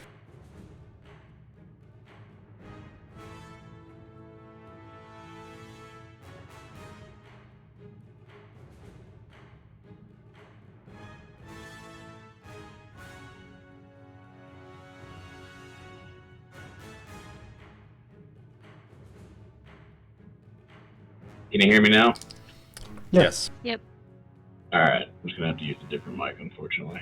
How's the sound? Good. It's okay. Alright, so I would have been behind this boulder. There we go. At the start. And I'm gonna move. Sure.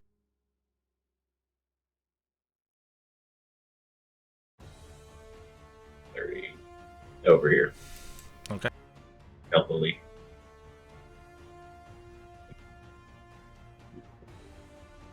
You want me to start doing movement spell check? I mean, are you hiding while you're moving? You could try to hide. I mean, yeah.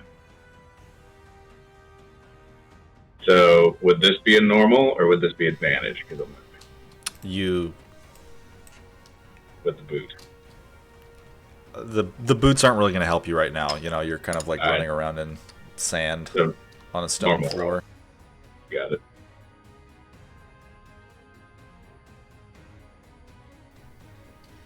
Okay. All right. What would you like to do?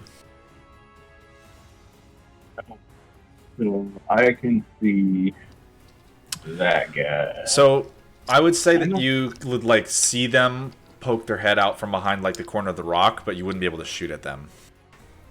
That's fine. So I you want to bonus action insightful fighting that one. So just tuck his head out.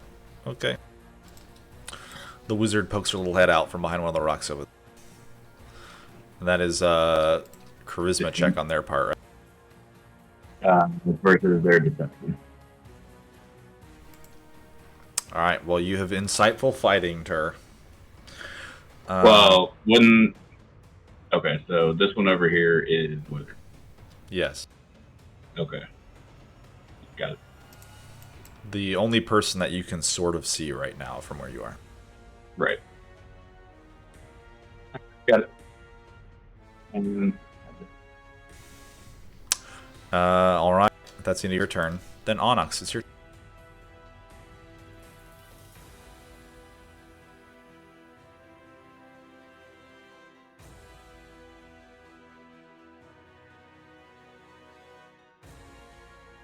I'm gonna take off running to help Dimitar out, seeing as how there's a bunch of stuff going on over there. And as I take off running, I start growing in size until I become a large creature.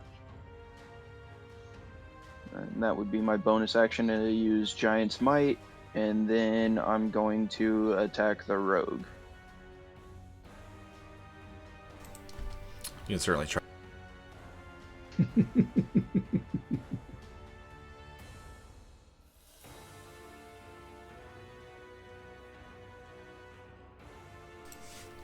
That does it. Yipe. I would hope.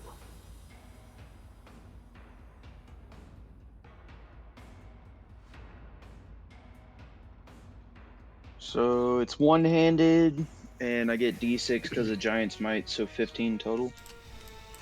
All right. Your longsword like cuts down and like grazes the rogue. They kind of dodge out.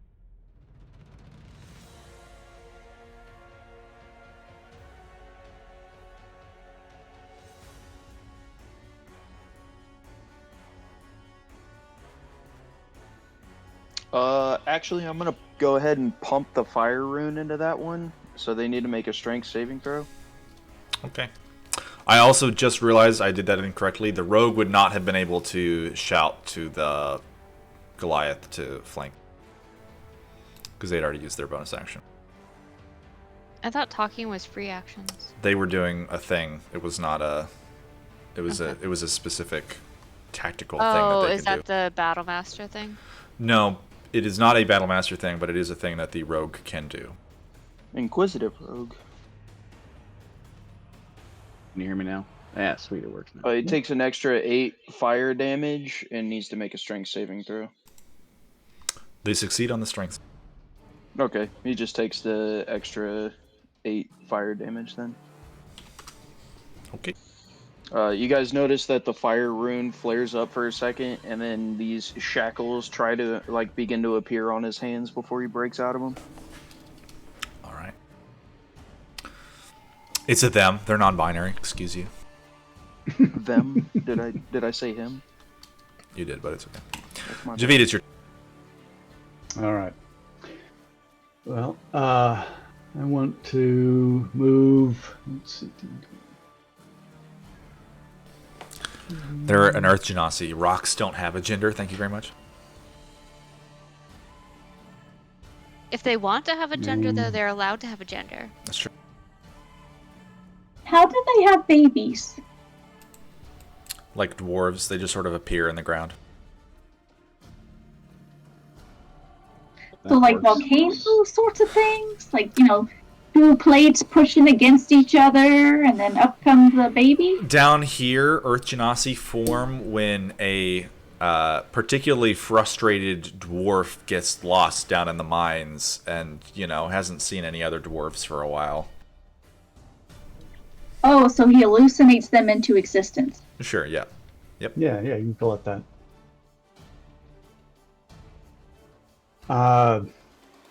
Well, hell. Found yourself into a weird little spot over there, didn't you? I did. I didn't expect to be quite so many rocks. I cannot see a single thing. There are a lot of rocks in here. So, I'm going to reverse course and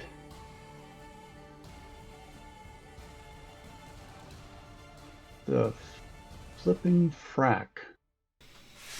Can't say anything, can you?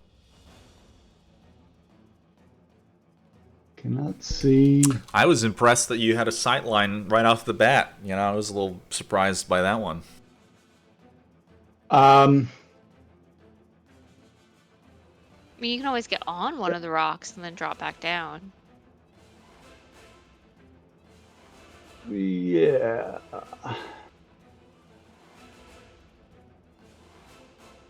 Yeah, can I do that? Can I say, when I get over here, say, I don't see a flipping thing and climb up on a rock? I still can't see a thing.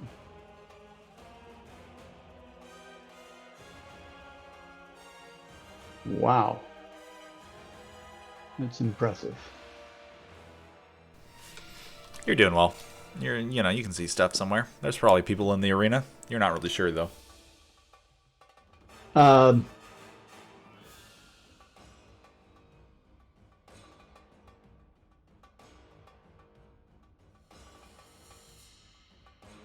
My chosen quarry is too well hidden. Yep, that's the idea. Shame on it.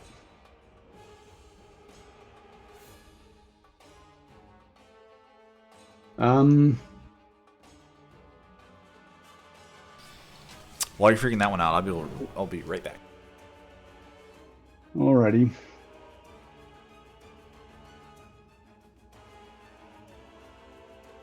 So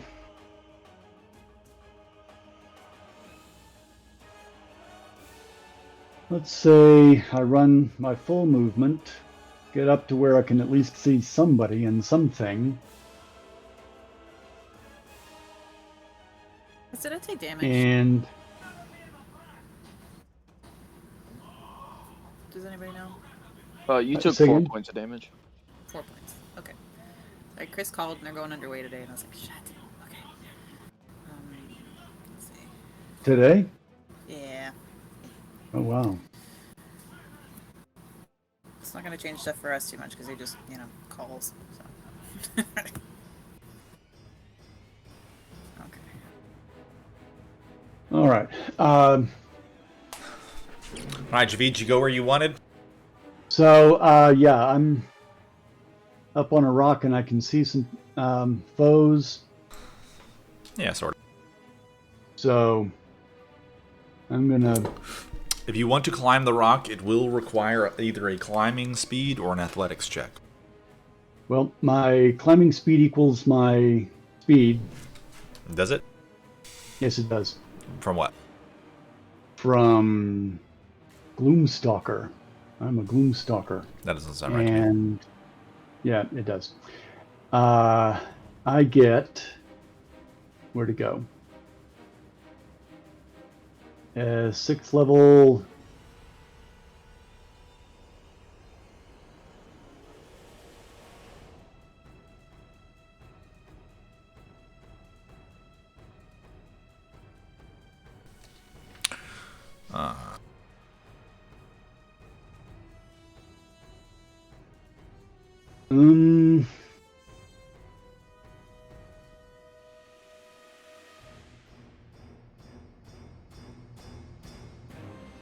Natural Explorer, roving feat. Your walking speed increases by 5, and you gain a climbing speed and a swimming speed equal to your walking speed.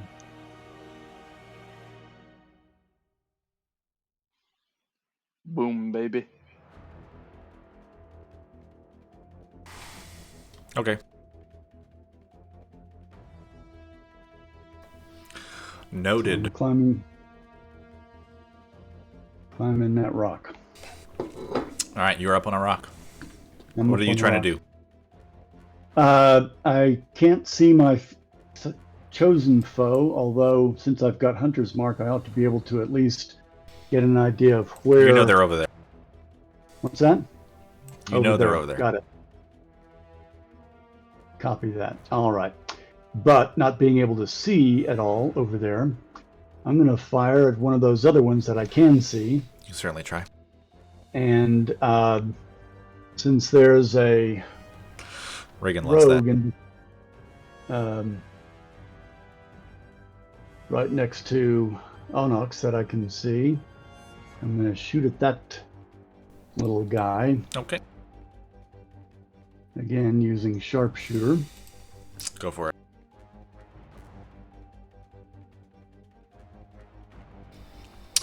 That does actually hit. Just barely. You're kind of shooting over the rock and like towards them, but it hit. All right. So he takes 21 damage. And I will use my second attack to do the same thing.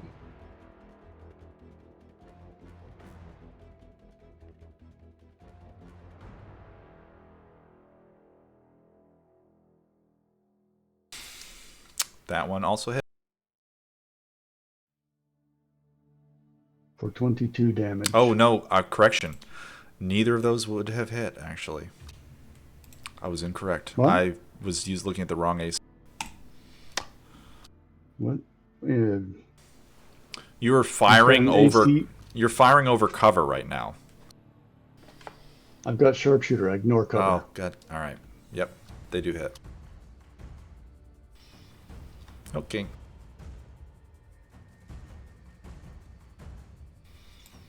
Got it.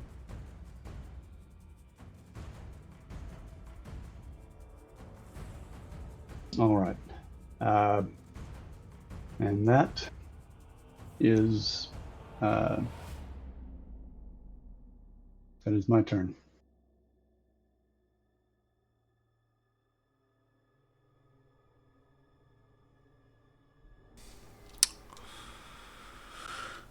All right. The Goliath, it is their turn, is going to kind of like do like this battle roll over the Firbolg, pushing them out of the way, swapping places with them. And then he's going to shove the shield right into Dimitari. And Dimitari, I need you to make a strength saving. Oh, I'm real good at that.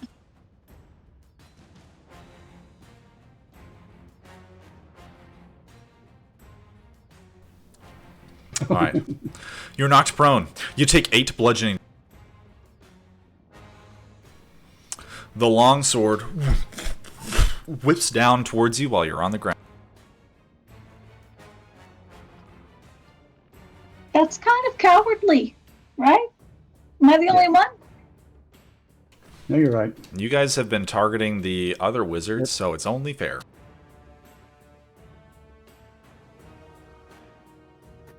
Since he did a little flippy around me, can I do an attack of opportunity? You or no? cannot. They used a Battle Master feature.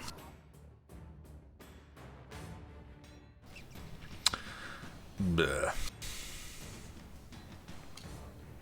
All right. Ooh, is it my turn yet, though? It sure is not. I'm Damn it. making some more attacks. Pick someone new. Nope. Additionally, the 2 strikes, the first one is going to connect for correction. So the first attack is going to be for 14 piercing damage. Actually, it would be Don't slashing. bother, I'm down. Okay. I'm down now.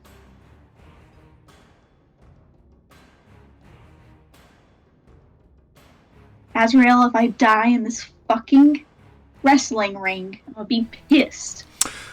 The Goliath is then going to move around, flanking with Briar, and going to make another attack against her.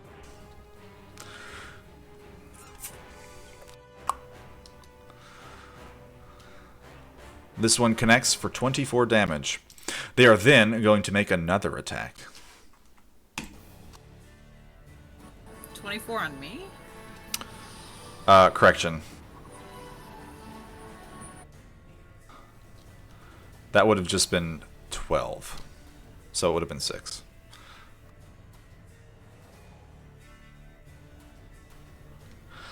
They are going to make another attack, however, for 13 more piercing damage against you. So it would be 2 6s against you.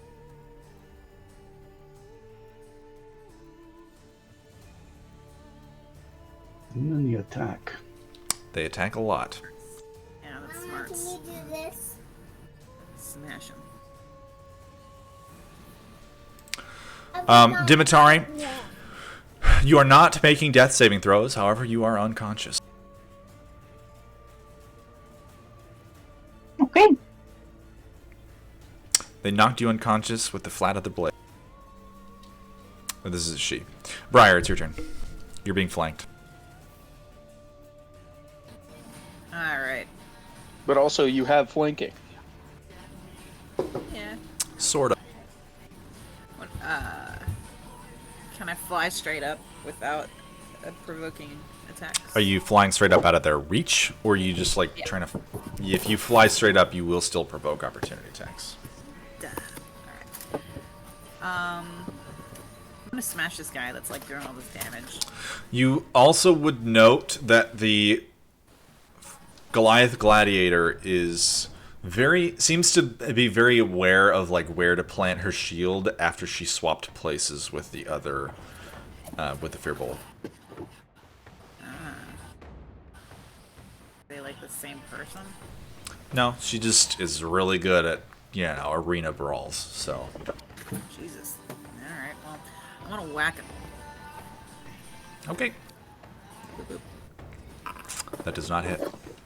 She just Do like you have Does she have advantage because she's flanking with me? Yeah, she rolled a 16 and a 19. So if you have another attack, go ahead and roll another attack with advantage. Wait, I have another attack? You should have 2, yep. You're level 6. Yeah, I thought I rolled it twice. You have advantage. You have advantage. So the first attack was a 16 and a 19, so you have another one if you roll 2 more times. A 26 just barely hits. Jesus Christ. Okay. That's not great, but okay. And did you say I have another attack or no? This would be last one. If you want to roll again, because you only rolled a 26, just to see if you crit. Okay, that would have missed. All right, a 26. Go ahead and roll your damage. Goodness, man.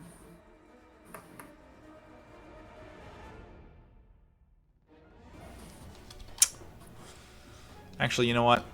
I'm going to use my reaction. She's going to parry. It doesn't hit. Wow. Rude. Okay. Right? That's all I got. Goodness. Okay. She's got a very high AC right now. Right now. Yes. Okay. Is that the end of your turn? Yeah, that's the end of my turn.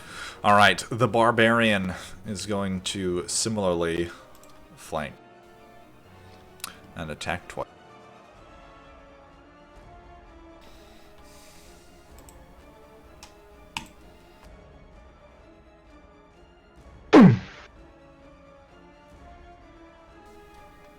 All right.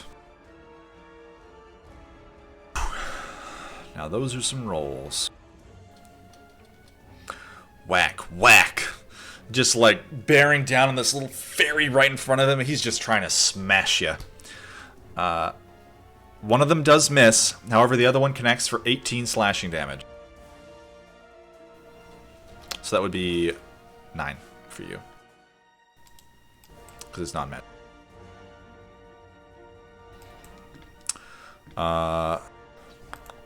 Asriel, it is your turn. Okay, so I'm gonna go with I probably heard something go down over there. I'm hearing sounds like I heard something about Azrael. I'll kill you if I die or something like that. So I'm gonna run over here. Where's Demetari? Do I not see Demetari? Dimitar is currently underneath the Goliath. The Goliath is standing over her, like dancing between Briar and the huge, or actually, correction, large Onyx. Wait, he's standing over me? Yes, she is standing on top of you. What is she wearing? It is. I think it's like splinted leather. Okay, but pants? She is wearing pants, yes. Great. I linked an image of sort of what she looks like in the chat.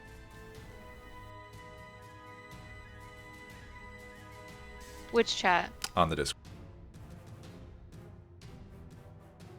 I don't see it.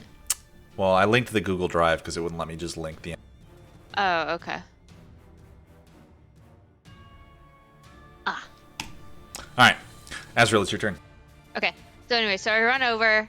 I see Demetari like literally under the feet of this Goliath. So I'm gonna cast Revivify Key to get her off the ground. So she gets 5 points of healing. Then, so that's my bonus action. Then, am I flanking with Onyx for this roguish dude? Yeah. All right. Then I am going to stab him in the back. Okay. I mean, I am taking up like half this damn arena right now. That does. So she'll take 12 damage. And then I use my bonus action. Yeah, I'm gonna stay where I am. So that's the end of my turn. Okay. The rogue looks pretty in.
The wizard is going to step from behind cover.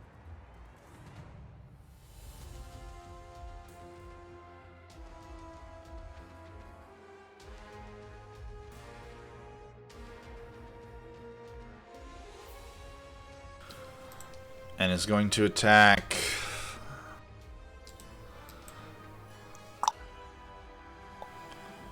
Anna. The big one is going to hurl this, like,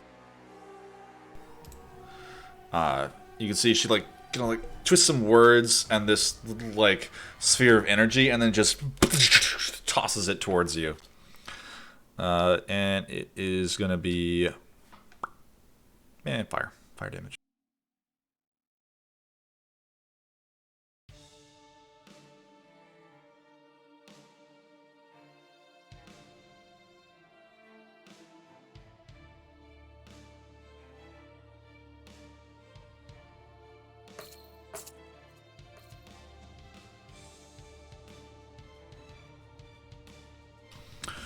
And she misses. And she's going to go behind cover. Well, what'd she roll? Was it 12? Yeah, that hits. Does it? I don't have my armor. Well, alright. But I will cast shield as a reaction. So Got it it. would still miss, but it burns one of my spell slots. Got it. Alright. With that, the rogue is going to...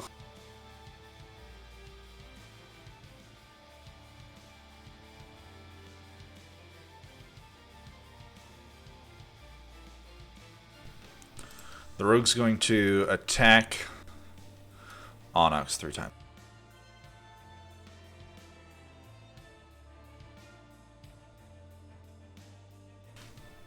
Your AC is 17 right now? Yeah, 17 right now. Okay. The first one missed. The second one does hit for 9 piercing damage. And you can tell after she, like, finds a way to cut in at you, she does it even better the second time. Or they, I'm sorry. And the second one... She does look cool, by the way. What? She does look cool, the Goliath. The Goliath is cool. Alright, so that would be 2 hits for a total of 17 piercing damage. And the rogue is going to disappear. Misty Step. Away.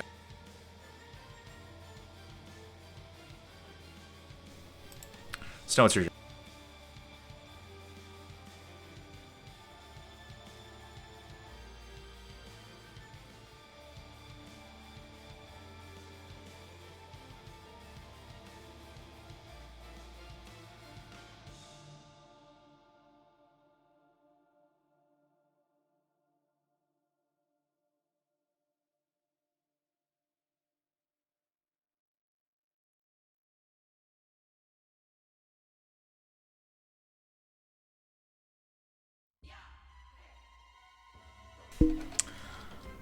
Can't hear you if you're trying to talk. Sorry. Forgot to turn push to talk on. Alright. I'm gonna sprint up here.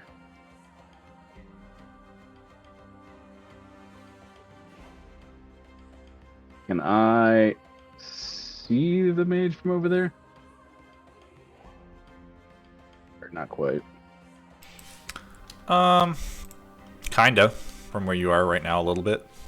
Like, they'd be behind cover for you, but yes, you can see them. Got it. Alright. Oh, I'm just gonna hide. Or...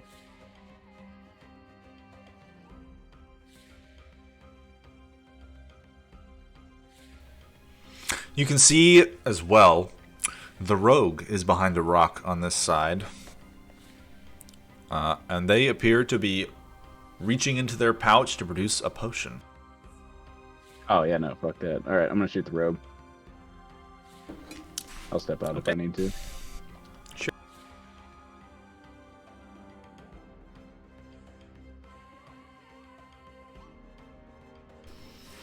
That hits.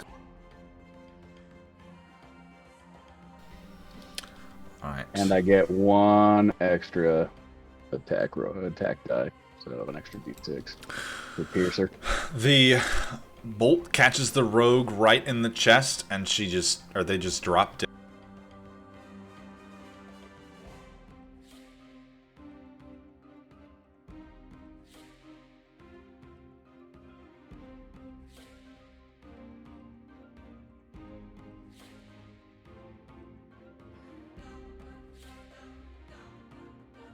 Yeah, I'll maintain my stealth roll, All right, but I am going to take one step back. got it.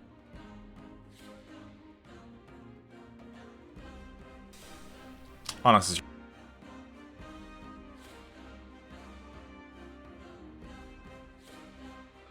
All right. Going to summon the Shadow Blade in my offhand. And then I'm gonna slash at the Goliath between me and Briar. Okay.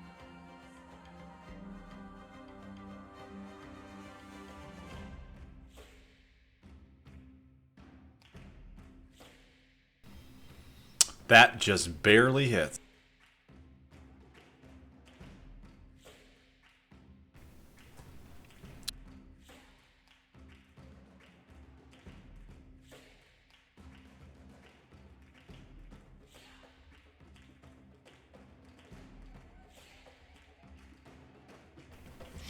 They still look like they're going strong, though. Then I'm gonna action surge and do it again. Okay.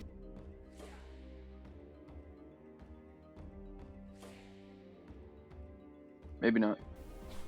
Yep, that one does not connect.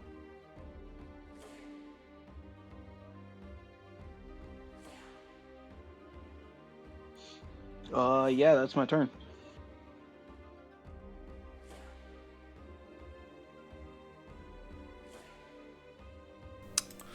Javita, it's your turn.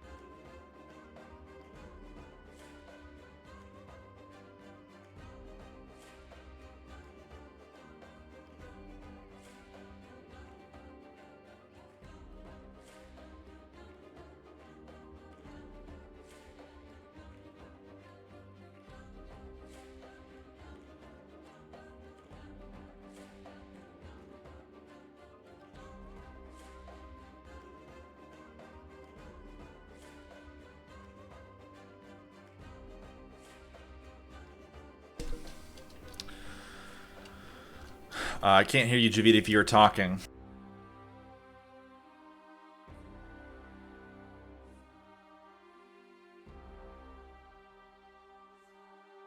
Sorry. Yes. Moving around, looking for the wizard. Spots her. It's a her. I don't know. Yep. I don't know genders. Fires, and I'm hoping that 22 hits. That's it. Yep. All right. So that and Hunter's Mark and Favored Foe.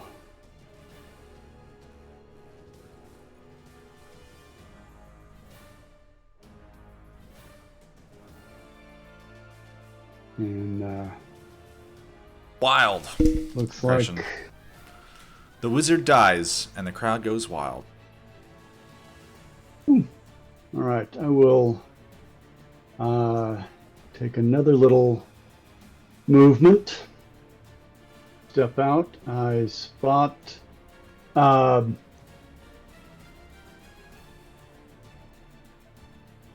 Firbolg, and let's see. With my bonus action, transfer Hunter's Mark to the Firbolg. And I don't think you can see the Firbolg from where you are currently.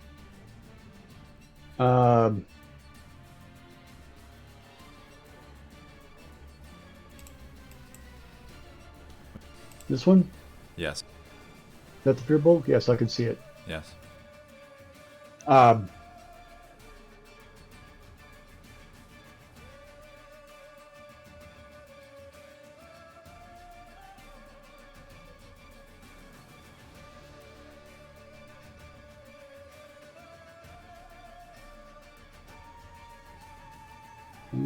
and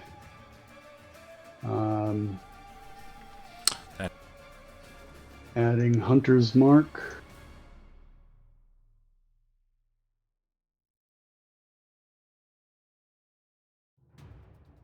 Then that's my turn.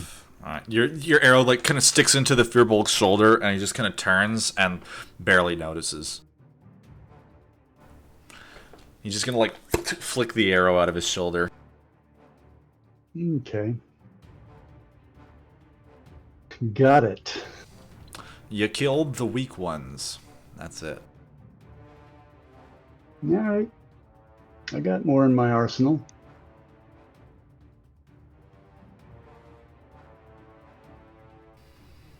I'm having to use a different token because Foundry will not let me import stat blocks that are from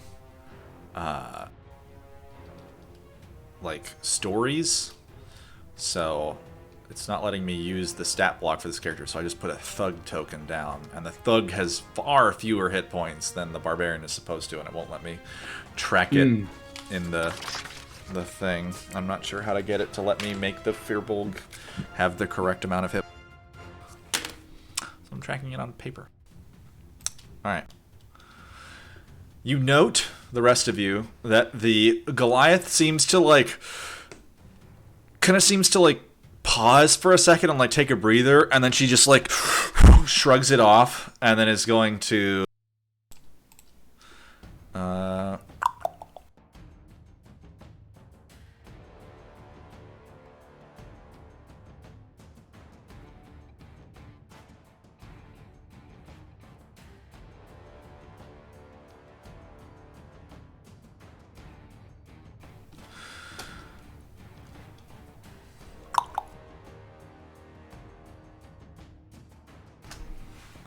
oof. Alright. She like kind of twists and like plants the spear and is like twirling it, keeping the rest of you at bay, and she is going to move out of your reach. So you guys can make opportunity attacks against her. However, her AC is going to be a lot higher. Oh, okay. She's still within Azrael's reach. Yeah, so like Briar and Onyx would be able to make opportunity attacks, but that's it. Do I have advantage because of flaking or just normal rules? It would just be you would have advantage. Briar would not. So going for it. That misses. Both attacks miss. Out of 21. Yes. Whatever. They have very high AC right. Apparently they do. And then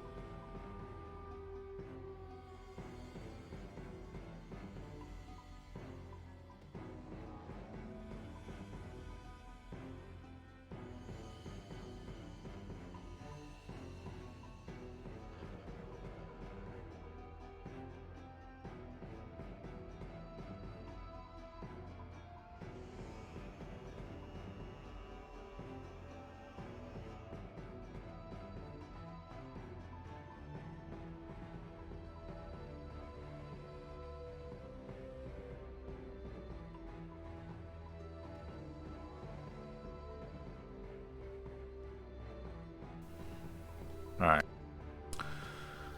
And with that... Yep. Alright, they're going to shield bash Azrael. So I need you to make a strength saving throw.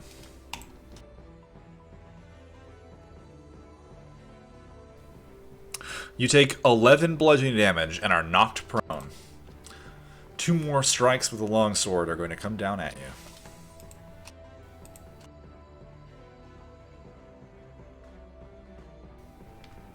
For a total of 23 damage.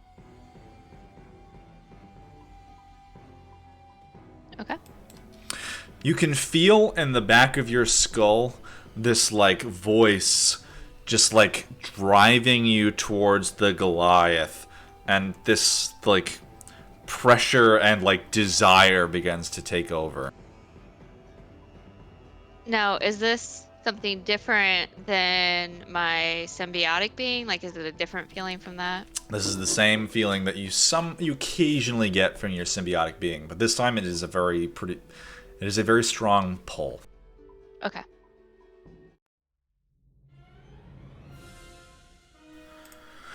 Demetari, it's your turn. You're prone on the ground, near death.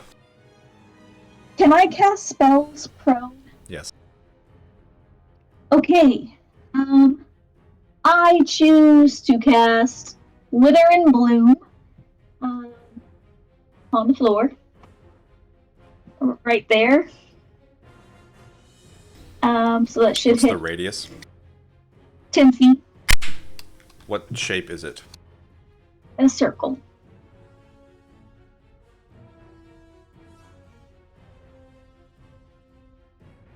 Yeah, it's like a sphere. And they have to make a con save, or they take 2d6 necrotic damage, or half damage. And I'm picking myself to recover my spell slot.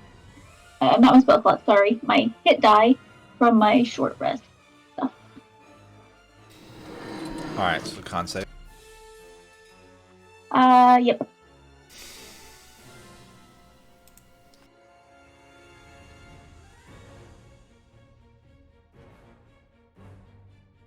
Wow, so much damage. The Goliath seems to be affected by it. You watch as they kind of shudder in pain, very briefly. The Fearbolg, however, doesn't even notice.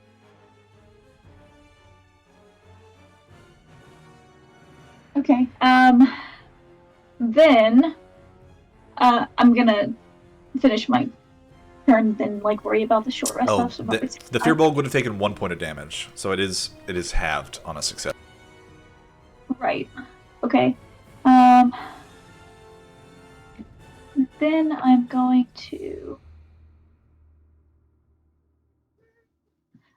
Misty Step there.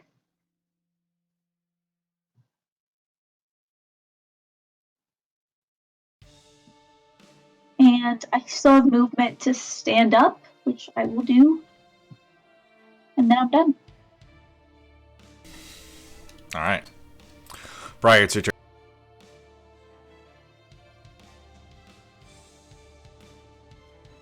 Dang, I was gonna smack her and give her an extra spell slot, but that's cool. Okay. If I fly now, will I draw an opportunity attack from this guy? Yes. Okay. Well, then I'm gonna throw my axe at this guy, since I can do thrown now. I'm gonna try my damnedest. Let me read that again. Here we go. Okay. Your weapons. What moves your hand? I read your hand. Okay, cool. So I can just throw it, and it is exactly the same. Not can you clean my nails? Nope, not yet, baby. I did wash my hands.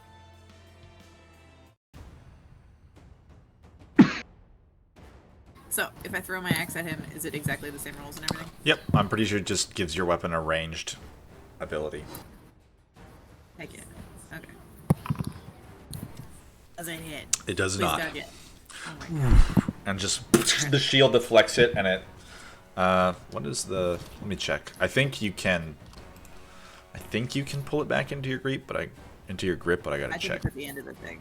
I seem to recall from the description, yeah, that it I'm trying to slide it back. down. And then I'm gonna throw a javelin at him now. Stop. Stop! You stop. Stop!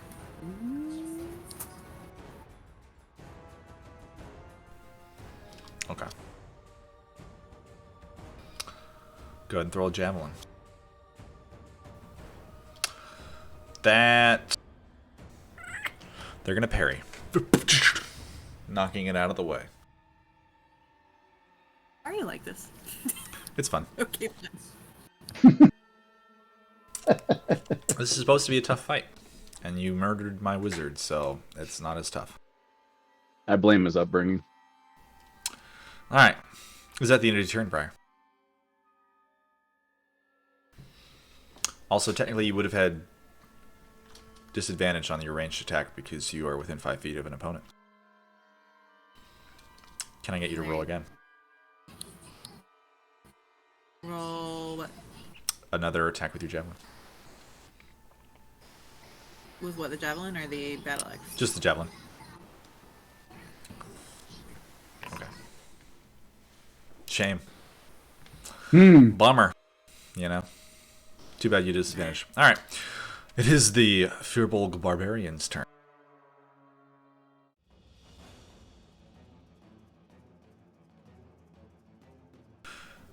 And you know who's on the ground prone right in front of him.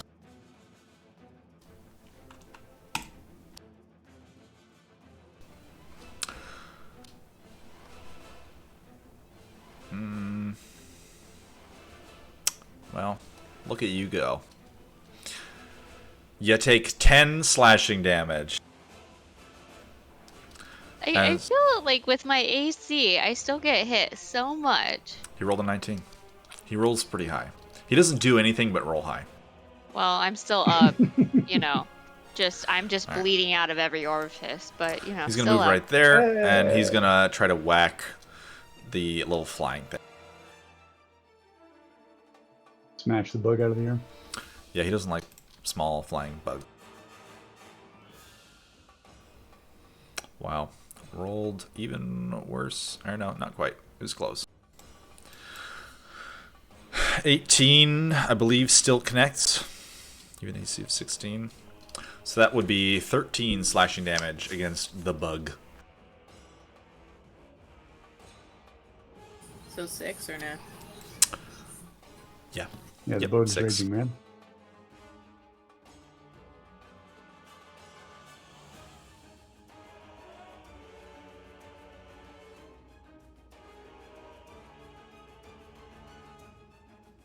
All right. This is your turn, Azrael. You're prone. Between Alright, two well, opponents. I'm gonna stand up. And so what I want to do is do my fang bite, but I want it to, like, to the audience and stuff, I want it to look more like a headbutt because I don't want to make it obvious that I'm, like, taking my fangs out and biting into him. So can I, like, kind of make it kind of look like a headbutt and then, like, kind of go in and suck some energy out? You can try a sleight of hand check. Sleight of mouth. Okay. It works. So go ahead and make your attack. That hits. Who are you attacking? You're attacking the Goliath. Yeah. All right, so I get 8 hit points back. The voice in the back of your skull demands more. Ooh. Okay, then I guess I'll listen to my skull and do Fury of Blows, so spend a key point.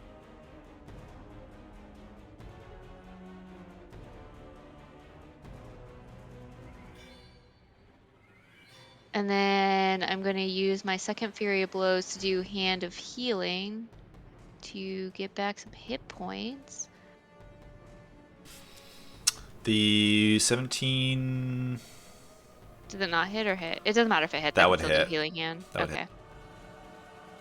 So it would take 7 damage for the Fury of Blows. Their AC, you guys would know that they're not moving quite as fast as they were a little while ago. They seem to have slowed down. The Goliath. So yeah, so he would take 8 and then 7, and then I would heal 8 and 6. Got it. And that I can't do anything more, so that's it. All right. Snow, it's your... All right. I'm gonna move.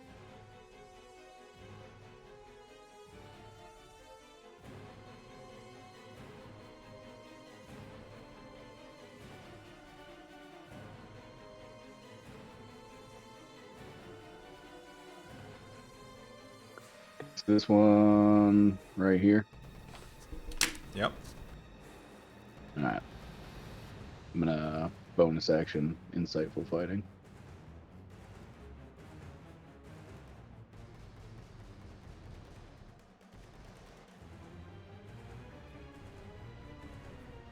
Not great. Well, they rolled worse, so. Yeah, Sweet. she. Alright. You can tell that she is like this, like twirling little, monster of shield and longsword. But that's if you can just wait for the shield to be in the wrong spot, you can get a beat on her. Got it. Oof. Did you just misgender that Goliath? That misses her. Mm. No, it's the dead rogue was the one you have to be worried about. Oh, No, in the picture of the Goliath, that is clearly a, woman gender. That is the intent, I believe, by the artist. Snow, is at the end of your turn. Yes. Okay. Onyx is your. Can I stand right there? Sure. All right, I'm gonna hit the Goliath with the sword.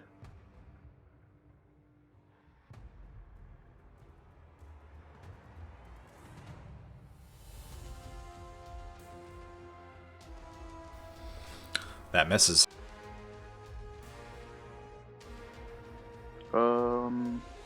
Yeah, so bonus action to swing with.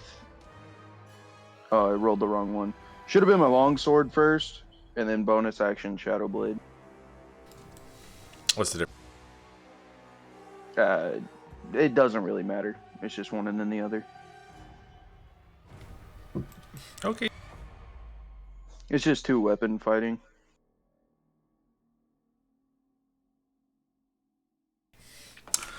That one does hit. Go ahead and roll damage.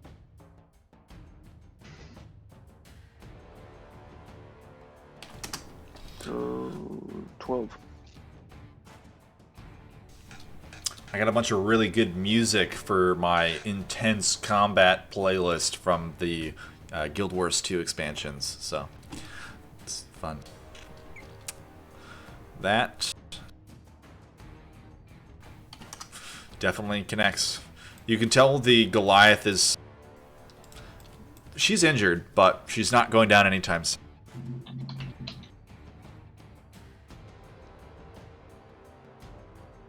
Oh, I did have a question. Okay. So, the Shadow Blade is a weapon that I am proficient with, technically. Like, that's what the spell creates. It says it creates a sword that you're proficient with. And Giant's Might adds 1d6 of damage to it. So, does that apply to Shadow Blade as well? It's just like a weird verbiage thing. Like, to me it applies, but I just wanted to ask because it's like a spell. You know what I mean? It's like weird. So is Shadow Blade like 3d6 now?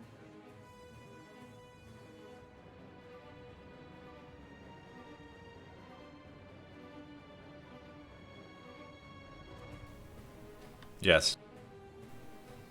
No, Okay. hold on. What do you mean d6? It should be 2d8 plus 1d6. Oh, I've been rolling d6s for it. Oops. It is definitely 2d8, bud. oof. Eh, Man. I've been rolling anyway. Well, it's... No, your roll was 2d8. Your rolls has been... Oh, sorry, that was your longsword. Gotcha. Yeah, longsword's fine. That's different. I didn't see your Shadow Blade, but your Shadow Blade should be 2d8 plus 1d6 while you're giant. Okay, I was just making sure that it still applied. Alright, Javid, it's your turn. All right. Well, I want to stop that Furbolg, whom I have put my mark upon. So I'm going to fire You can certainly a try. shot at it. Yeah, I certainly am going to try. Okay, that hits. Frange. All right, and Hunter's Mark damage.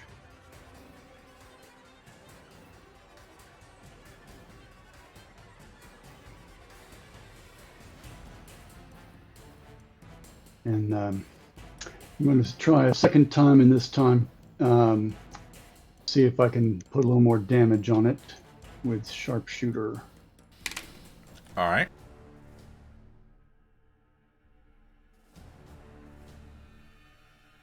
And pulling back extra hard. That hits.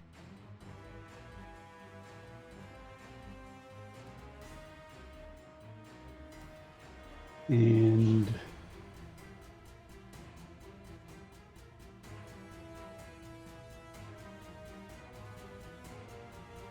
so it is whenever I hit. Okay, so adding Hunter's Mark again for 2. And I'm going to step back just a little bit, which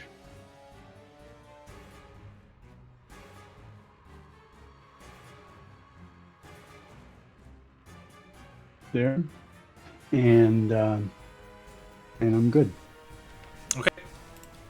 All right. The Goliath is going to make 3 attacks against the giant lion next to her. Correction. Yes, the Goliath. Yeah, I'm correct.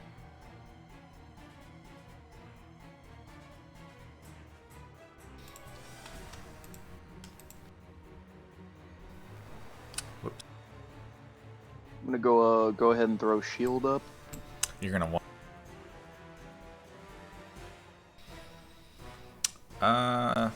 Okay. One of the hits would have missed. One of them would have hit if you had not shield. But the third one does connect for 9 piercing damage.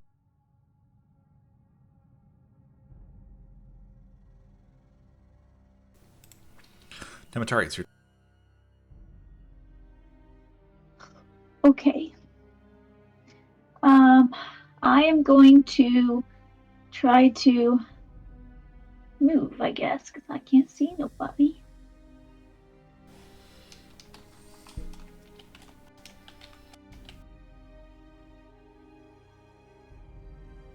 Could I potentially shoot past Onyx? Yes, but they would have cover. So yes.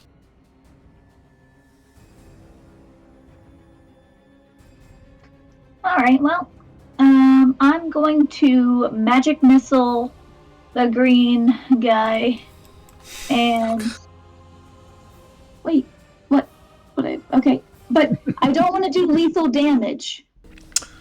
The only way to do non-lethal damage is to hit with a melee weapon. But you can hit him and then apologize later.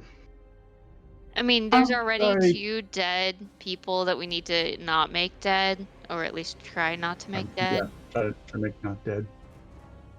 They knew Better going ask in. forgiveness than permission. Exactly. You know, I'm willing to risk it.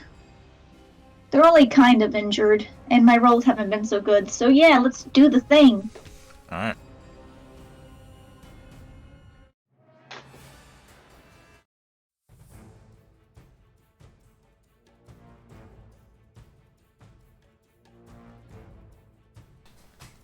Are you casting it at first level? You cast it. Oh, I did? Oops. That's what it says. No, I'm trying to do first. Let me try that again. Well, you only rolled 1 dart, so. Okay, so you dealt a total of 13 damage. Are you still trying to count the first 2 that were I see a cast? 5, a 4, and a 4. Yeah, so 2 of them were at 3rd level. I guess it doesn't matter. That doesn't matter. Okay, It's 1d4 yeah. plus 1 for each dart. I have a 5 and 2 4s. All right. They both kind of like swirl between Onyx's legs and like pepper the chest of the Goliath. She kind of lets out a grunt. She is still standing. She looks injured, but she's got a little bit more fight in her. That is it for me. Briar, it's your turn. Alright, forget that other guy. My axe comes back to my hand, and I'm gonna fuck this guy up. Or attempt to, at least. Because he keeps getting me, and I've, like, thus far ignored him. So... boop, boop. Holy crap. Ah, Well, would you look at that? Alright. So, do I just roll a regular attack? Well, Or do I not even have to? Just with max? Yeah. yeah, go ahead and roll damage for your first attack. That is a crit.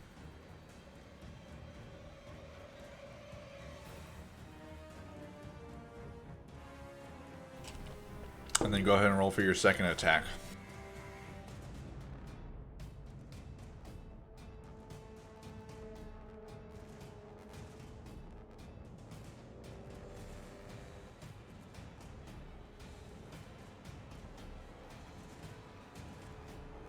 Damn, she be out here double critting people. Yeah, that definitely was a crit. Even if you had disadvantage, that would have been a crit. Go ahead and roll your attack and your second attack, and then your damage from the first one.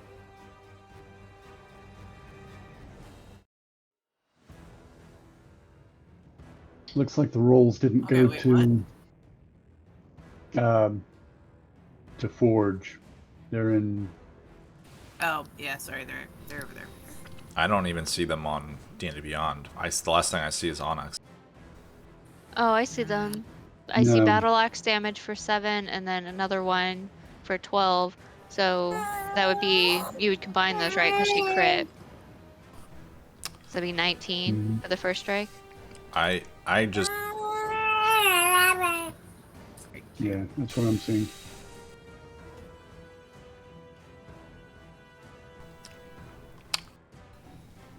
I don't see literally anything that you're talking about You want to on try here or refreshing? D&D Beyond. When I D&D refreshed, it Beyond. deleted D&D Beyond. There's now nothing in the game. Oh, nice. Well, do you want me to redo it? I mean, if you can roll it so it shows up in Foundry, you also need to roll a second attack with advantage. So, like 3 attacks? Because I did 2. Well, I don't see any. No, you No, it just- rolled the one attack with advantage. That was 2 crits. Sorry, it's also kind of hard to hear, but I So now you have a second attack, also with advantage. And I just put the snip in that I see from Okay. D&D So Beyond. that one would have been a crit, so she needs to roll another D10. Is her damage die 2d10 to start out with? That one is. It says it's 1d10 plus. Right, it's just she rolled it twice, right? So she has 7 and Oh, I then don't- 12. Well, I only see the. Because I see battle axe damage 7 and then battle axe damage 12 in the snip. And both of those are plus 5. Oh, okay. Well, no, that would have been. So she rolled 19 damage for the first. Yep. And then for the second, what do I need to do?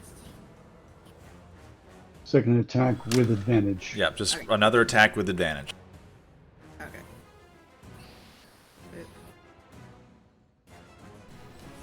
Oh, I see it now. How do I do advantage again? Is it shift? It's left shift and then click. And you should click to the left of the name of the attack. Otherwise, it won't automatically roll damage. Alright, that one also hits. Go ahead and roll damage.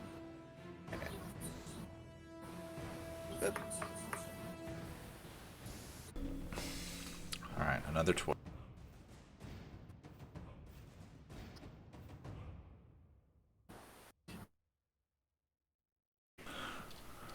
He's looking pretty hurt. The Firbolg is injured. He's got arrows embedded in his back and like battle axe cuts in his chest. Looking pretty... I'm fussy. Nice. I'm fussy for milk. Okay. Alright. He is going to attack Onyx.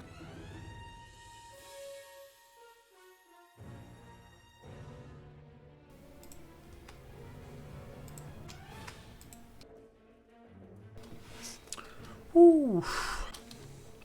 Well, one of those is a crit. That is a total of... The first attack connects for 6 slashing damage. The second attack, a crit, connects for... correction, the first one would have been 8. The second one would be 22. Ooh, ouch. I'm out.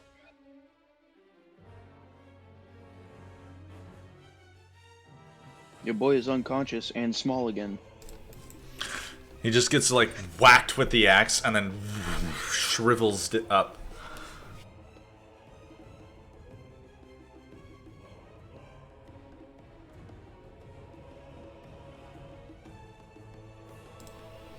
Oh shit. I just realized I was calculating that wrong for... So your attacks are force damage. He's not resistant to force damage. So that would have been 19 and 12 for a total of 32. So that's an additional...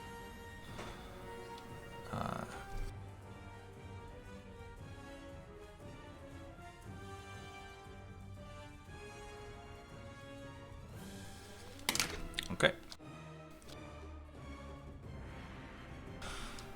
He's looking very injured. Near death, even. But Azrael, your... the voice in your head is telling you to finish off the Goliath. All right, but I did see Onyx go down, so the voice in the head is not going to override that, and I'm going to do bonus action revive key and bring Onyx back up. So he gets 6 healing points and wakes up on the ground. And then I'm going to do the same thing where I try to make it look like a headbutt when I'm actually biting into the Goliath. Okay. That hits? Or that... No, correction. that's the Gotcha. sleight of hand, so Yep. they don't realize what I'm doing. Oh, Then I bite her. that hits. All right, so 8 points, and then I take 8. And that's the end of my turn. Nice.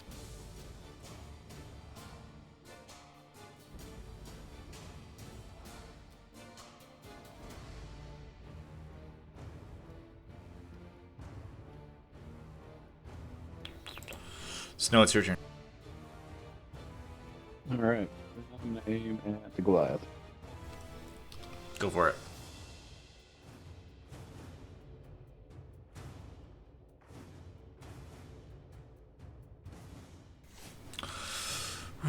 Sails over their shoulder, kind of like you're trying to aim between the two rocks, and it just bounces off one of the other rocks.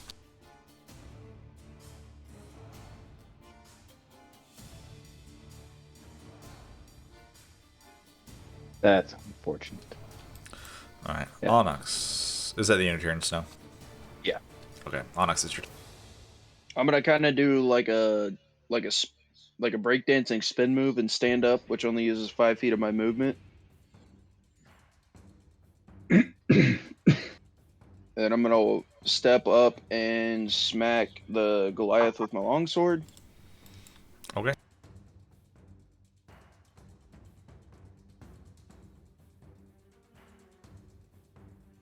Or not. You rolled with Shadowblade again, bud.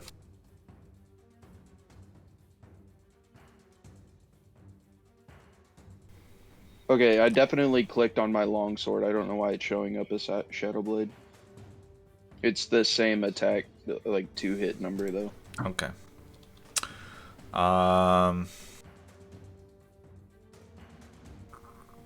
They're gonna parry.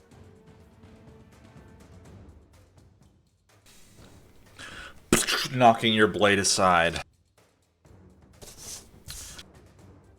And then as my bonus action, I'm going to second wind.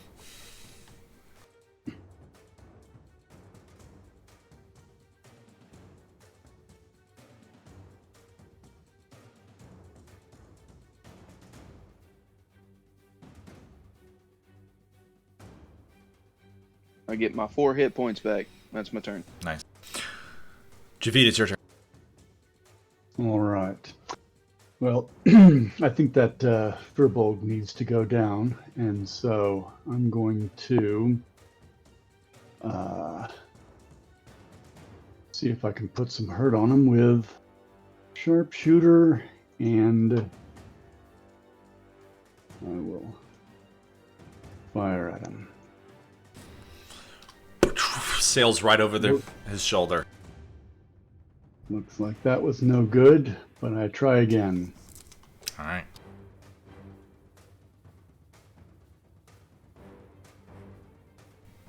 Knock a second arrow. That one hits.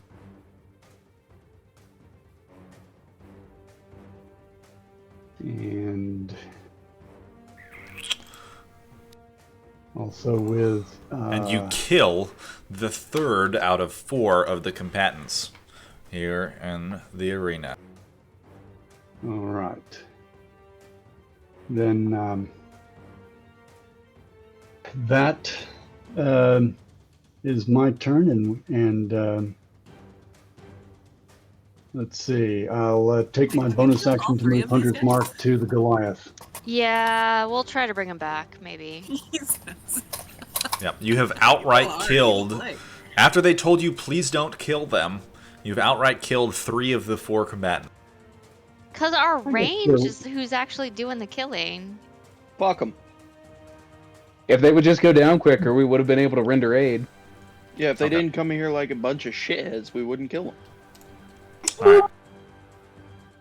They're human beings that were All just, right, and trying to make some money. yeah. All right. Lay Onyx. down your arms, lady. Put them down. You're done. Onyx, I need you to make a strength saving throw.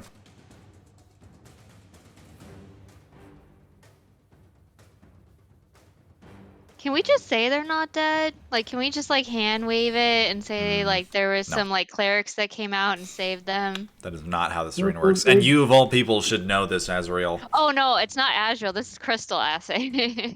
Azrael does not care. Also, Alright. they haven't stopped the fight, so Yeah, I mean, they're not going And, to stop it. They're yeah. making money. Yeah, Jimmy figures he's going And to they don't know that they're dead. do the laying on hands and say, "All right, you're good. You're good." The gladiator, the Goliath, is going to catch you in the gut with the shield. You take 8 bludgeoning damage on it.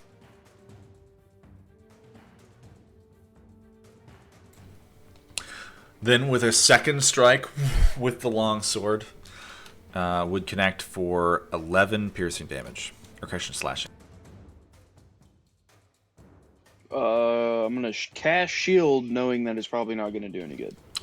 It would block it. Then she's gonna make another attack. Brother. What's your AC with shield? 17. The 3rd attack does hit for 10 slashing damage. And I'm down again. she is going to second wind.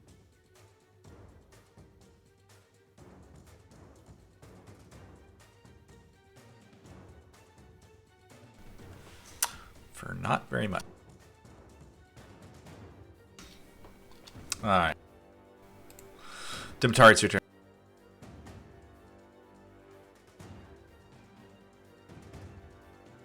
Put her down. Finish this.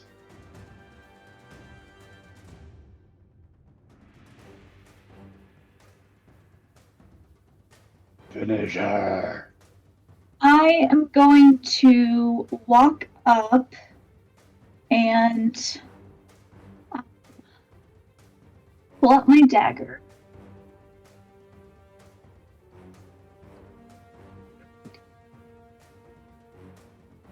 And If you go to the other you know, side, I you guess get I'm advantage. just gonna like stab her. If you go to the other side, you get advantage, just so you know. Wait. Oh, that way. Right? Yes. Okay, cool. Yeah, let's do that. And then Well, look at that. I don't even need to roll again. Nope. Non-lethal. Uh-huh, sure. I'm going to smite her.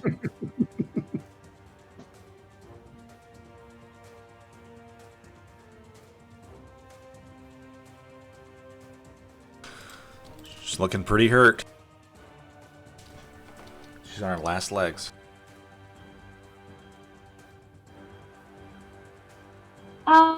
I can do a bonus action, right? Where it's like Wait, when you double, two-handed only fighting. roll one dice. Oh, yes. You need to roll another d4. Oh, because it was a It was a crit, crit. right? As a wizard, I don't really know what I'm doing with this. So there we go. Wow, look at that. Would have been 2 more.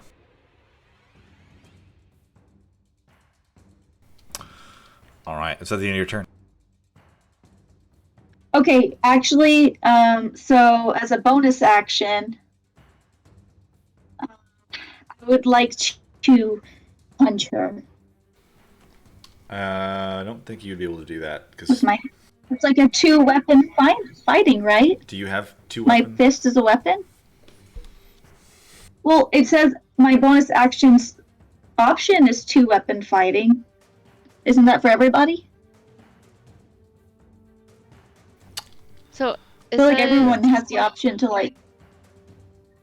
it has to be a light melee weapon. It's something special with a monk that lets you do it unarmed, and you wouldn't be able to add your proficiency, and you have to be holding it in both hands. Like you have to have the two daggers in both hands, and you don't add your Okay, ability modifier to the attack.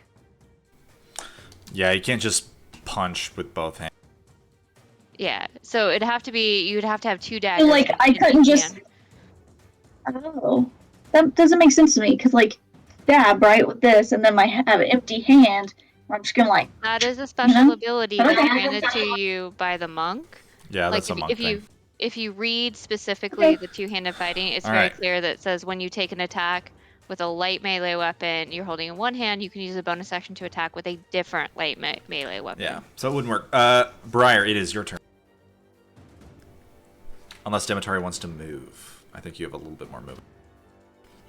No, I'm maxed out already. Okay.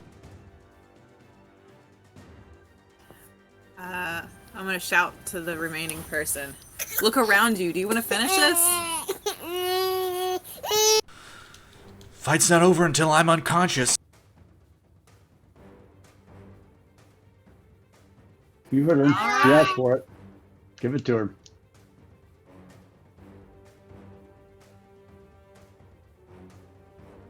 I'm gonna fly straight up into the air and throw my axe at her. Alright, go ahead and make a...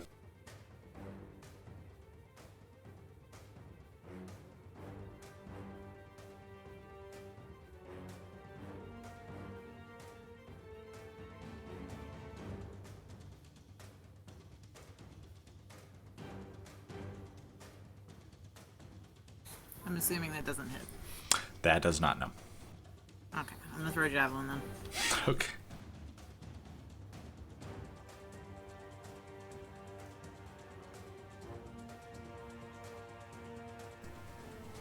That does hit, though. So roll damage with your javelin.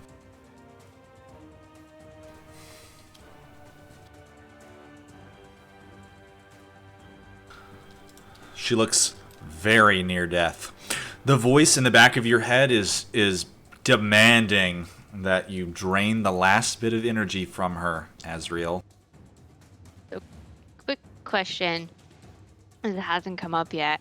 So if I want to bite her but not drain all the energy, just knock her unconscious, just get her where she's real feeling lightheaded, but not like, kill her.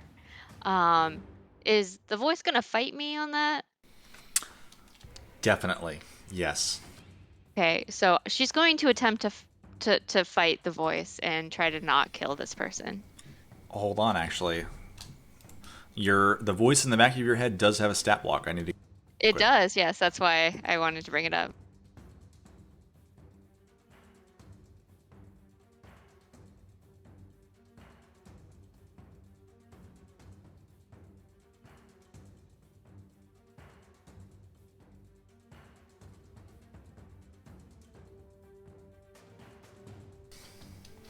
All right. That is going to be. It's a charisma saving throw, right? Yes.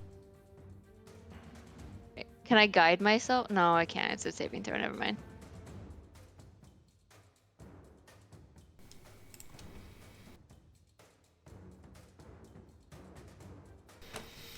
The voice demands every bit of energy from. So how long am I charmed? Do I know how long I'm charmed for? Uh, Can I feel that I'm charmed? Or is that something I don't know until later?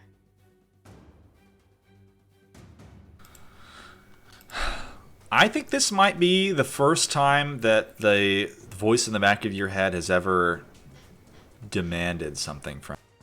Not true. It actually demanded that I kill the Minotaur. That is true. This is the second time. And I didn't fight it the first time. So at least so I looked it up, and it says that if I try to fight the symbiotic being and I fail the charismatic or the saving throw, I'm charmed for 1d12 hours. Okay.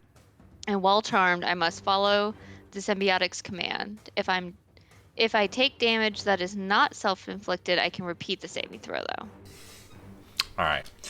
Unless you failed. So I will, drain it. Go for it.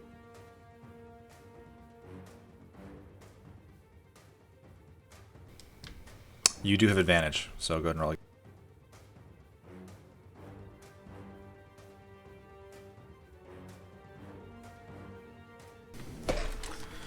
Alright, that misses.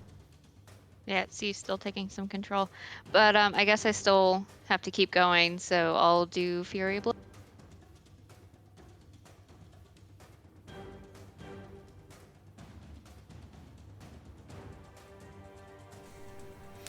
That misses. Oh, never mind, that hits. Oh no, that's the two of them. So the first, oh yeah, right, you never mind. So the first one does crit.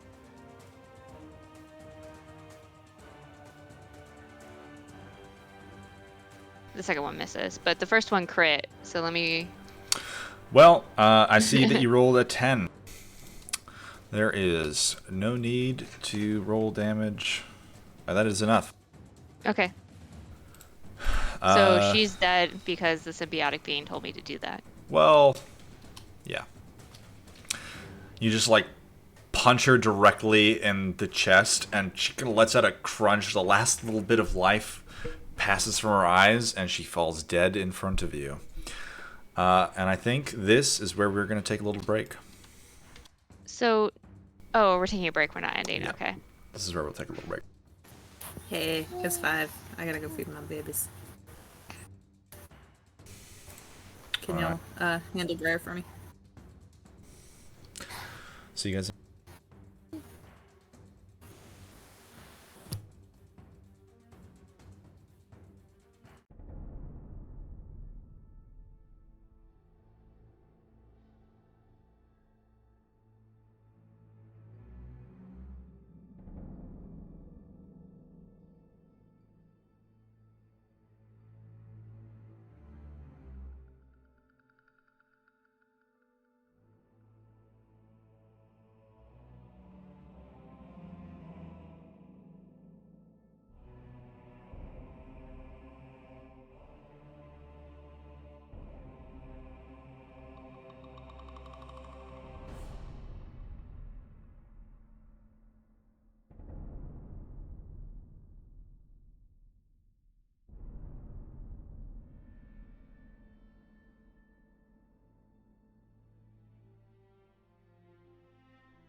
It could be worse. All Then. right. He could actually be dead. Welcome back, everyone.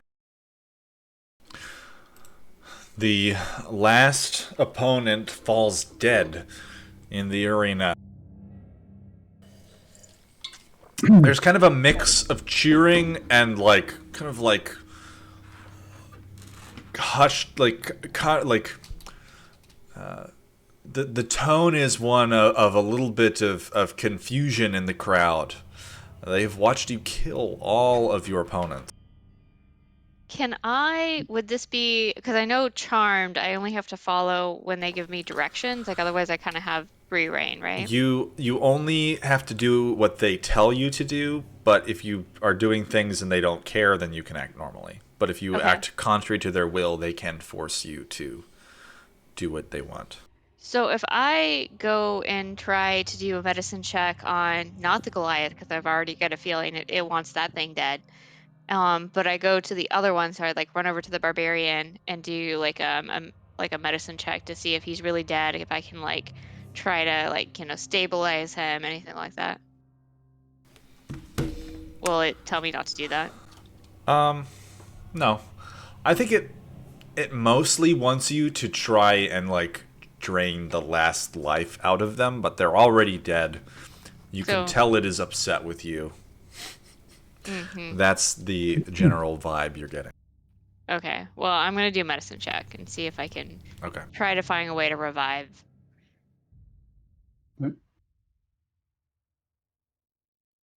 And while you're doing that, I'm going to run over to the wizard and see if a Cure Wounds will revive her.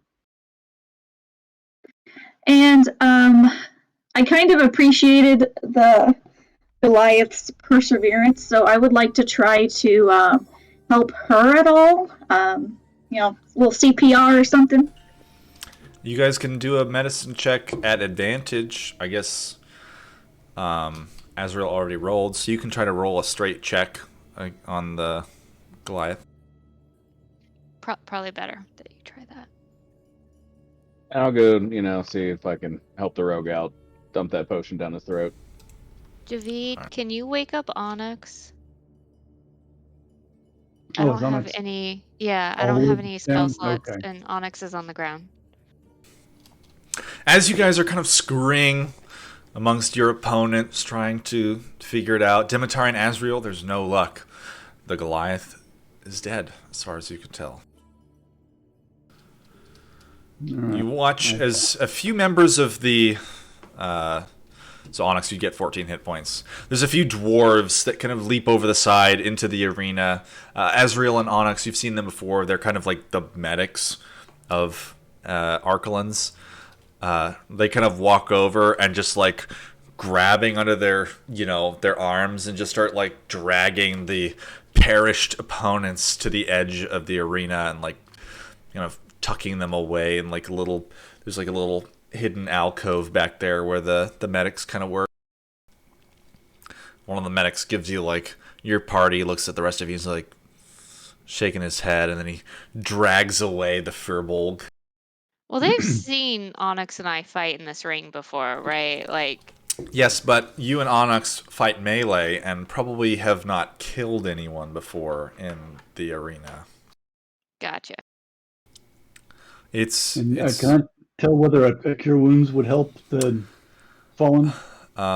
You could make a medicine check. You could certainly attempt to. I would be still by the Goliath if I'm able to help him. All right. Yeah, you guys, there's no... you're not... You can tell that they're dead, definitely. You killed them. They're a little bit beyond your capabilities to heal, kind of in this hurried moment. As you're watching your opponents get dragged away, the wizard in the back kind of casts a spell, and all the rocks back into the ground, and it's just this flat arena in front of you. You can see kind of everything. Demetari, you note that the wizard is dragged away and their spellbook lies in the sand. Corius approaches your party. He's kind of snapping his fingers. He's like, all right, Circle up, everybody.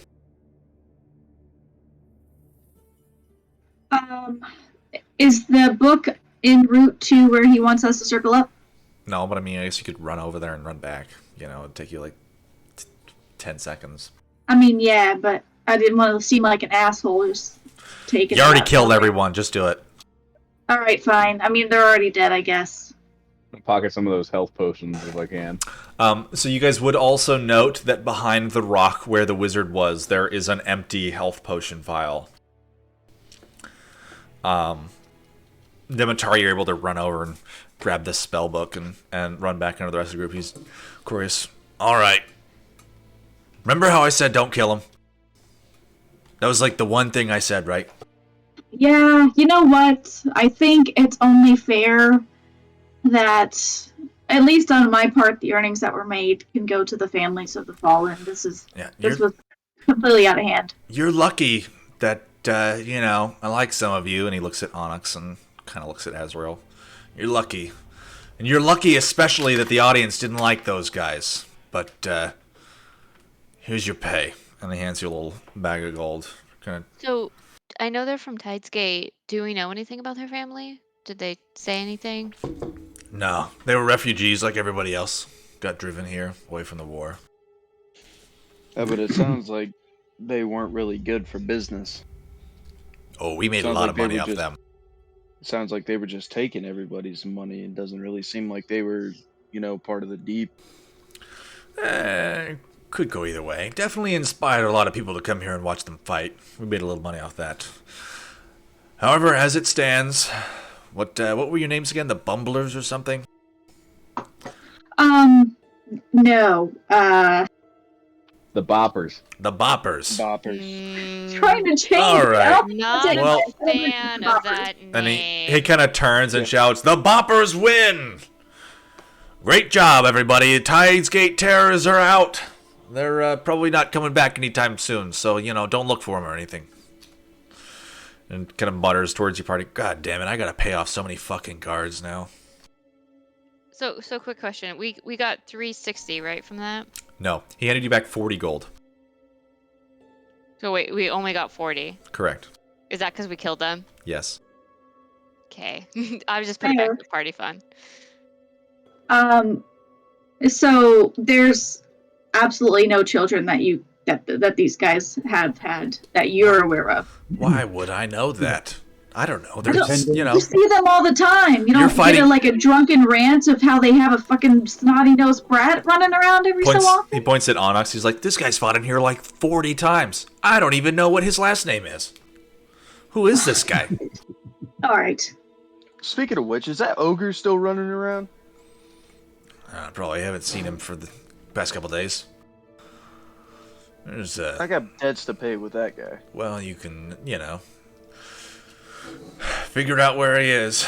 God, this is, gonna be real hard pressed to invite you guys back into my ring. Maybe what just about just the melee? Can just the melee come back in the ring? I'll think about it. Give me a couple days to cool off. How about this? If we help you out with the guards, can you tell us any information about some missing refugees or anything that you've been hearing about? I haven't heard anything about that. Come on. I usually just hang out in here. This low, you got to hear the rumblings. You got to hear people taking refugees out of the houses and stuff. You got to be hearing about that stuff. All I know is the guards have been up to something down here. That's all I know. The guards have been up to something. Yeah, there were a few refugees in here a couple nights back who were talking about how they don't trust the guards or something. I don't know. I don't really care, so, What guards? The guards down here. The ones in the lower levels. I kind of start shuffling like 20 gold in my hand. I mean, you don't need to pay me. I'm just telling you what I know. The guards are up to something down here. They've been putting the refugees into their little, all the empty houses that we have down here, and then, I don't know, they've been doing stuff to them. The refugees don't like them, that's all I know. Well, who's a good refugee that we can talk to to maybe find out more about what these guards are doing? I know you got to know some names. They got to be coming in here watching the fights.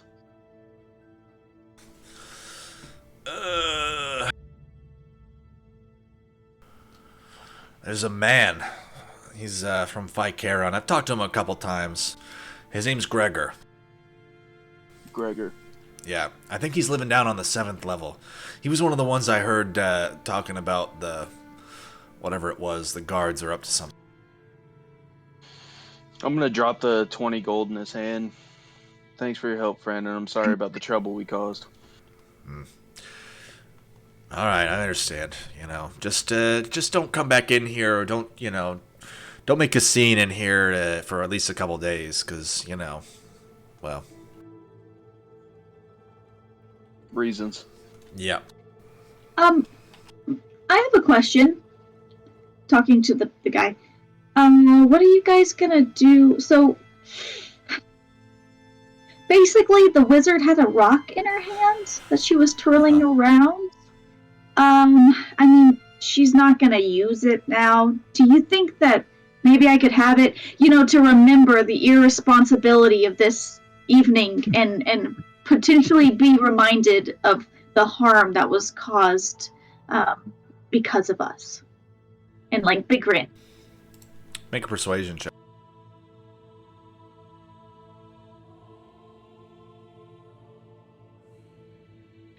Oops. What? I don't know what's going on, but I'm at 20 to medicine check, and I'm mad that got wasted. Well, I would count that as your roll, so that would have been at 21. Yay! All right, whatever. Just don't make a scene out of rummaging through their dead pockets. That's just rude. Yeah, I understand why you guys think that, but sure, it's only fair. All right. Can I do anything else for you guys, or can I scoot you guys out of my fight pit before I invite more people in here? Have to, get people to understand that dying in here isn't normal, and this was a fluke fight. You know what? I got you. And I'm gonna prestidigitate the blood splatters a bit.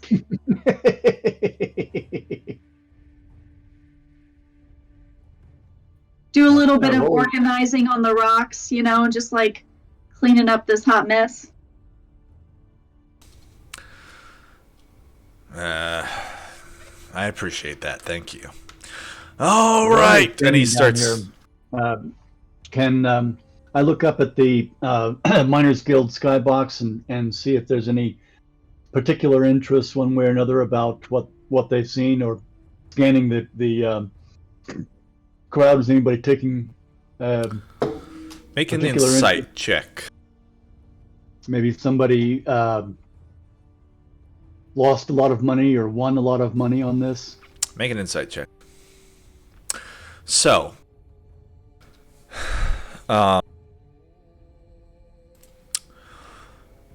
would say that most of the crowd, kind of ranging from elation at having you seemingly defeated these interlopers, to a little bit of horror in that you literally killed them in the arena here, and that is a tad unusual. It happens from time to time, not to this degree. As far as looking at the Miners Guild skybox, they don't care at all. They didn't watch this fight in the slightest. They seem very preoccupied in whatever conversation they are currently having. But in general, the rest of the crowd is, it kind of has a little bit of an energy to it as this fight wraps up. Corius kind of he's trying to muster attention from everyone, shouting and general MC duties, trying to get everyone to pay attention and ready up their bets for the next fight.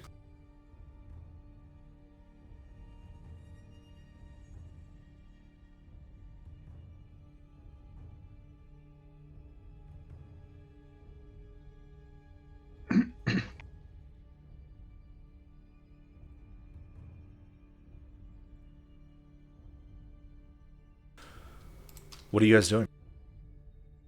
I'm gonna look around. Do I see any of the old haunts in here? Ones that I've recognized and been with a few times. I'm following the medic guys and being like, hey, Where you guys putting them? Because that guy said that I could have a little token from that wizard. So I'll do it all private, like, as not to alarm anybody. But yeah, it was a cool looking rock.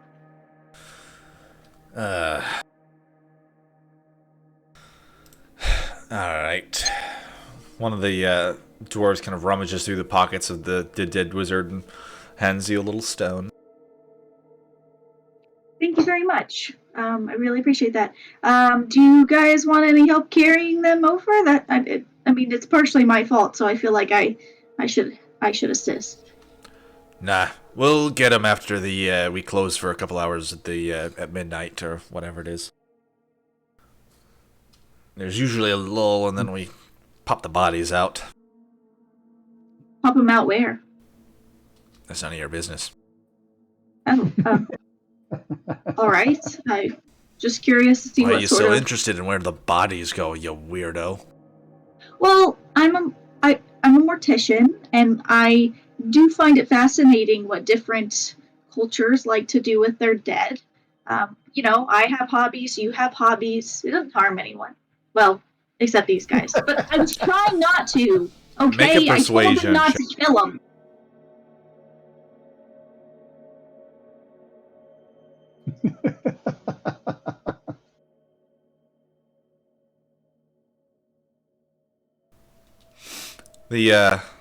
Let me check.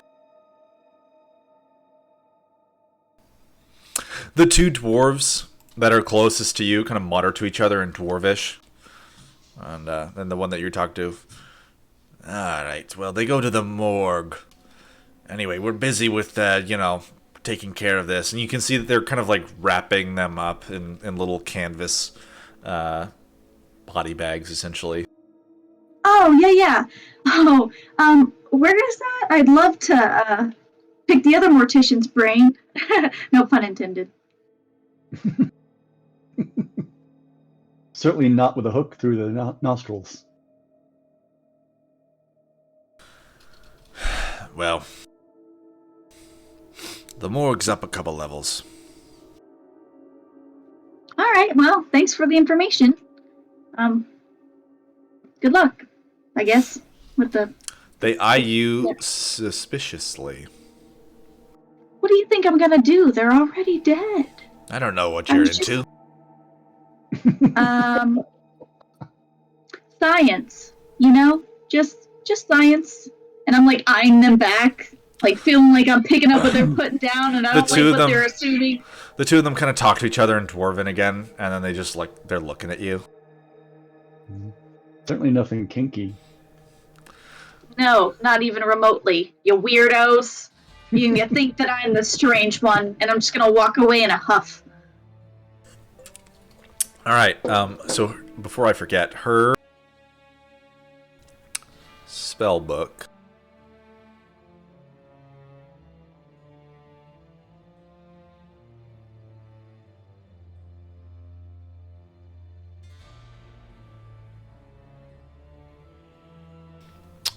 That's what was in her spell. Alter yourself, hold person, knock, blink, fireball, slow, haste, polymorph, stonekin, telekinesis, and guess. Sweet. So out of character, like, how big are these spell books in general? Like, are they like a heavy? Depends on the spellcaster. Hers was like a little notebook, flip book thing, Okay. And the one that I got before that, what was that one? That one probably would have been a little bit larger, a little bit more ornate. That one was held by like a PhD researcher from a university, so his probably had a little bit more artistry to it. Hers is just, the kind of spell book that someone who fights in an arena uses. Okay, so it wouldn't be unreasonable for me to have all three hooked to my belt. I want. You can't use other people's spell books. Yeah, but I have a collection that people are aware of now. You'd probably put them in your pack, and whenever you're transcribing out of them, you would pull one out. But you wouldn't, you want your spell book at ready, not the other people's, because there's can't help you at all. You can't use them. Well, yeah. So I understand they can't help me, but I was just saying that when I'm walking around with multiple spell books, it kind of makes me look powerful. I just wanted that. Makes you look like a wizard killer is what it does. You definitely look like a nerd. You have a bunch of books. But I don't think that Dimitari would pick up on that, considering she mostly hung out with dead folks. I think in her mind, she feels like she looks cool. Definitely. Like an intellectual.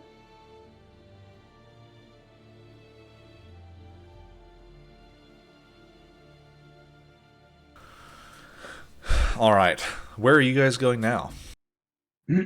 So this is Azrael's neighborhood, right? So she kind of knows Yes. like the people on the streets and like the neighbors and that kind of stuff. And so we've been told by this guy that the guards are doing stuff to the people in the homes. So can I just like talk to people that I know and just say, hey, what's going on with these guards? You probably wouldn't know any refugees because they've all kind of moved in after you left a couple of weeks ago. But what you about could... just like the people I know? Like Yeah. maybe they know what's going on? Sure. Neighbor lady next door. The guy who, is lit, the drunk that sits in the street, the cart person who sells things. I don't really know what this neighborhood looks like. All right. So, sure. If you'd like to go talk to one of your neighbors, you can. All right. Sure. Can I make up a neighbor? If you would like to make up a neighbor, sure. Can I have Crazy Cat Lady? Absolutely. So she has like 7 cats. She's like really old. And she's just like, she cares a lot about her cats. They're people. They're her children. Her house smells like cat piss.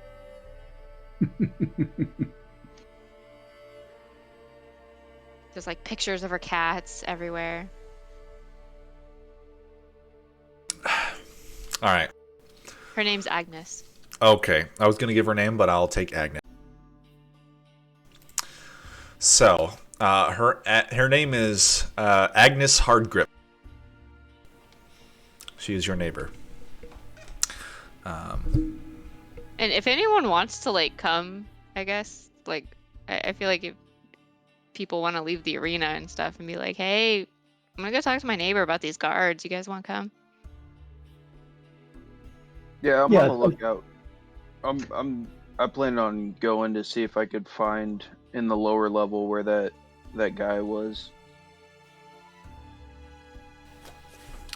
You're looking for Gregor? Yeah, Gregor. Okay. If you are looking for Gregor, can I get either a... you just asking around looking for him? Yeah, I'm just going to be asking people that look a little more ragtag that are obviously refugees. Alright, go ahead and give me a persuasion check. You definitely are going to be making it at a disadvantage, actually, if you are doing it.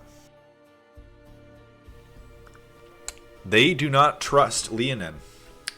Leonin are typically from Austrinium, so it's a little bit of racism for you.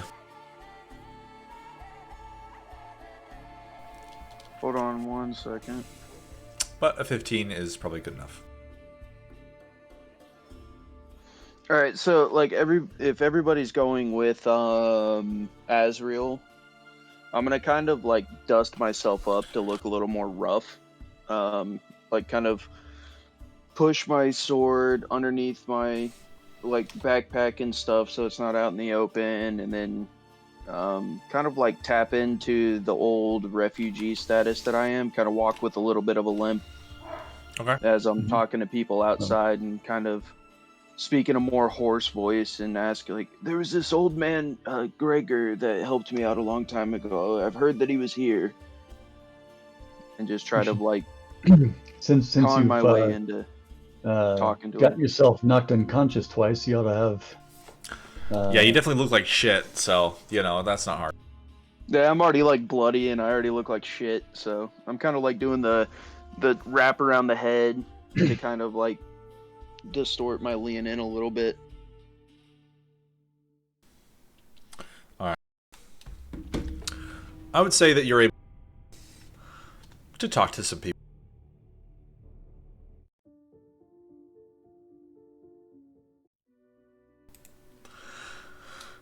So, we will do Azriel first. Oh, Azriel, you're back from your trip. It's me, Agnes Hardgrip. And it's just this little, like, short little dwarf woman who's kind of, like, poked her head out of the little alleyway. Behind her, it's just, a little dwarven-sized door and a window. And, like, inside of it, you can see there's, like, 3 cats sleeping in the window. She's got one underneath her arm. She's just kind of, like, aggressively patting its head, and the cat is just... Oh, it's still alive. Congratulations. Oh, thank you. How was your trip? Eventful? I mean, at first it was uneventful. Then it was eventful. We ran into the army, but we're here now. So. Oh. Well, welcome back. Good to see that you're safe and sound or whatever. But Agnes, can we come in? These are my friends. Who's with you? Who's with me? I will be there, and I am definitely going for one of those cats in the window, ignoring Agnes completely. Sorry. I don't know. Do you guys think Briar would come? No. Or would Briar go with Onyx? Briar's probably with you, and I'm gonna say Snow has like stealth, is like stealthily following me, just like keeping an eye on my back and everything. I think Javid would have gone with Onyx as well, and probably cast disguise self to look like one of the refugees as well. Okay, just like a haggard-looking human, probably. Right. All right. Ooh, can Javid be like supporting me, like the whole time? Yeah, you two are kind of walking in tandem, where it looks like you're helping the other, preventing the other from falling down. After like the first couple of conversations where people like absolutely hate leaning, I want to look as fucked up as possible. I want like to be heavily leaning on Javid, like I am the furthest thing from a threat. Like if a mosquito landed on me too hard, I'm going down. Oh, also, I'll pull out my quarterstaff, and I'm leaning on that like a walking stick. Like the two of us need all the help we can get. Gotcha. All right, so Azriel, Demetari, and Briar have gone off to talk to neighbors. Agnes invites you inside. Welcome, welcome. I baked some pie. I don't know if you can eat it. It's, like a dwarven dessert pie. I'll just add some spices to it. I'm sure it's delicious, Agnes. Okay. Can Briar can like analyze the cooking or whatever, sure. Sure. Or discuss pie. I don't know. Oh yeah, pastry techniques. Yeah, exactly. Like, oh, because she's never seen Dwarven cooking before. Can I get a survival check from whoever is analyzing the pie? Let me grab our sheet. Agnes, how many cats do you have? I have 15 cats, although one of them went missing Wait, when did it go missing? yesterday. I'm sure he'll be back. Is this unusual for him? And I'm like gonna start looking around. What does he look like? Maybe I can help. I love cats. Just a little tomcat. Like an orange, I don't know, tomcat probably or something. So, sorry, that'd be minus, so it'd be 23 for, because Okay. I clicked the wrong thing. Alright, so Briar, investigating the dwarven dessert pie, can tell that it is made out of very peculiar mushrooms that would probably make a non-dwarf sick.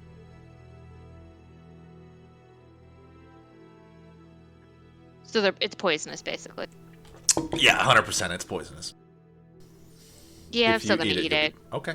I'll Can I get a still con put, like, save?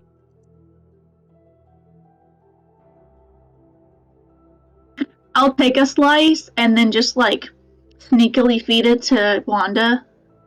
She's dead anyway. Yeah. Um, Agil's way of being nice. Sorry, go ahead. You're not immune to poison damage or anything, are you? No, I cannot breathe, but Okay. I still can be poisoned. You so are I'm poisoned. poisoned. You're poisoned. You feel very sick. It, I mean, it's got sugar in it and stuff, but as soon as it like sits in your stomach for a moment, you just kind of feel off. You're like one wrong move away from throwing up. All right, I'm gonna try not to throw up. I'll just be like, oh, Don't stand up too fast. good, yeah. Well, I've never had a non-dwarf like this pie, but good to see that I could definitely feed it to more people. Good to see. Maybe some less mushrooms. When you're feeding to Well, non-dwarves. that's where the sugar comes from. The mushrooms, they're sweet mushrooms from down here. Yeah, but it's not all dwarves like sweet. Non-dwarves sometimes they like okay, not that sweetness. makes sense to me. I'll add less mushrooms next time. So what can I do for you? So Agnes, we've heard some scary things about refugees going just kind of missing, and some accusations that the guards are, doing stuff to these refugees. And as a fellow, an ex-refugee myself, I find that very concerning. Have you heard anything about that? Well, I did actually sort of hear a weird thing. One of the other neighbors, I don't know if you've met her. Her name's Deerwin. She and I were talking the other day, and basically what she heard from some of the guards was that they've been trying to put all the refugees in houses, and then they went back to some of the old houses, and they were gone. The refugees just sort of left from their little house they put them in. Because you know how so many houses down here are empty. You got the empty one next door. Can I ask you something? No. Did they leave suddenly? Oh, I don't know. I didn't hear anything about it. All I know is that the guards from up here, I think the level up, they were the ones who were distributing the refugees, and they put some in a house, and then as they were supposed to come back the next day and put them in the next house, the ones from the previous day were all gone. It was weird. Which house was that? Oh, I don't know. It was just, Deerwin overheard the conversation, and could have been any house, really. There's hundreds down here, hundreds of houses. Lots of empty ones. And so, Agnes, have you heard of someone called Gregor who lives the level below? No, sorry. Is he a refugee? I haven't really talked to any of them. I went to the market the other day and I did say hi to one, but that was it. That's very nice of you. Yes, I had to buy cat food. So Gregor apparently is saying that the guards were the ones that were making the refugees disappear. Does that make sense to you? Not really. The guards were the ones who Derwin heard they were confused that the refugees were gone. What about different guards than the ones that are placing them? Because you had the guards up top that were bringing them down here. What about our local guards? Like, the drunkard over there. I haven't heard anything about that. I think, so the ones that went missing, they were from the 7th level, the bottom, and it was the dwarves from the 5th level who said that they were missing, and it was weird. Well, what about the guards on the 7th level? Have they been acting weird? I haven't gone down there in a while. I only went up to the market. And what about the guards on this level? Have they been acting normal? Well, I said hi to Mr. Gulrim, but that was it. He seemed normal to me. I saw him the other day. How's he doing? Oh, I don't know. I didn't say anything to him, but he looked fine. I said, "Hello, Mr. Gulrim," as I went past. You're becoming so social. Thank you. I've been trying to get out more. There's a lot more cats these days, so I need more cat food. Thank you for your time, Agnes. All right. Can I interest you in Consider some spaying tea? and neutering? No, I, I do like whatever it is. I just collect the cats that I find. There's so many of them down here. You know what? I could probably neuter some cats. Okay. You don't like kittens, do you? I mean, 15 cats is a lot. Like, maybe we should slow it down, reduce overpopulation. I just, You know, there's all kinds of cancers we could avoid. I mean, there's, I think there's like a natural population level for the local cats because obviously the Underdark wildlife, it's got to eat some cats every once in a while. Hopefully not my cats, but, it happens. The cats, they fulfill a useful niche in the food web. There are much larger things than cats down here, Well, thank goodness they have 9 lives. Oh, they absolutely do not. I have seen cats, Oh boy, the things I have seen cats do down here. Agnes, no one messed with my hovel while I was gone, right? I did. The guards did try to put one of the refugee families in there, but I said, no, that is Asriel's hovel. And then they listened to me and they left. So, I mean, I felt bad because there was a refugee family that didn't have a home anymore. But, I was just looking out for your stuff. Yeah. There's lots of homes. They can have another one. Yes, lots of homes down here. There's hundreds. Especially if you go down a level. It's empty down there. Well, maybe we'll try to find Deerwin. Where's Deerwin at? Just a couple, She lives, 4 houses down? And then you round the corner to the left. Alright. We'll maybe go talk to her. Thank you for the pie. Okay. Yes, well, can I interest you in some tea or coffee before you go? Cookies? I would love a cookie. Alright, they're dwarven cookies.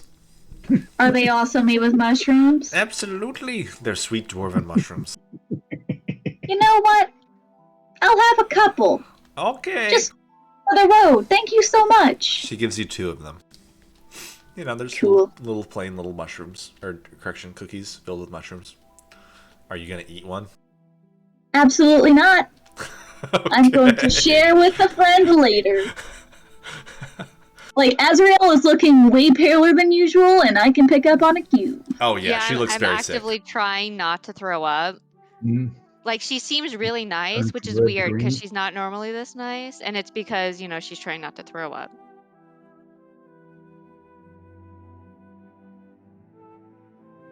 Alright. We'll maybe go find Deerwin, but...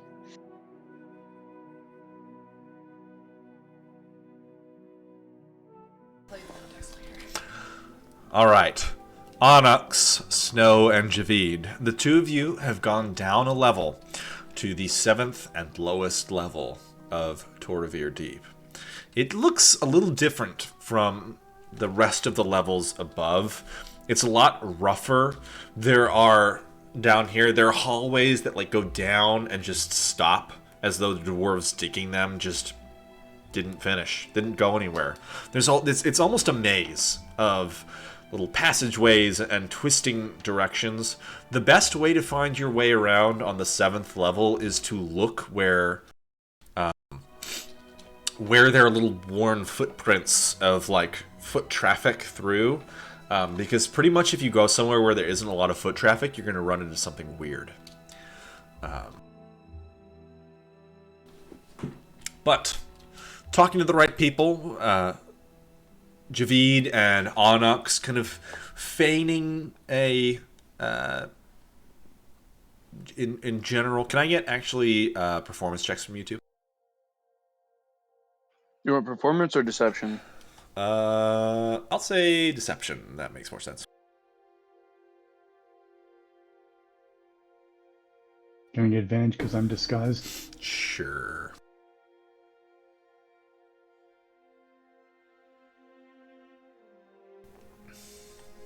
Nice. yeah, that helped. All right. The people down here are very suspicious Overall, they give you what you want. It takes a little bit of prodding. You kind of have to ask the right guy. It points you in the right direction. But eventually you're directed towards one of this little, like, houses down here that's kind of tucked away. And there's hundreds of them. It is an actual maze of these little hallways and passageways.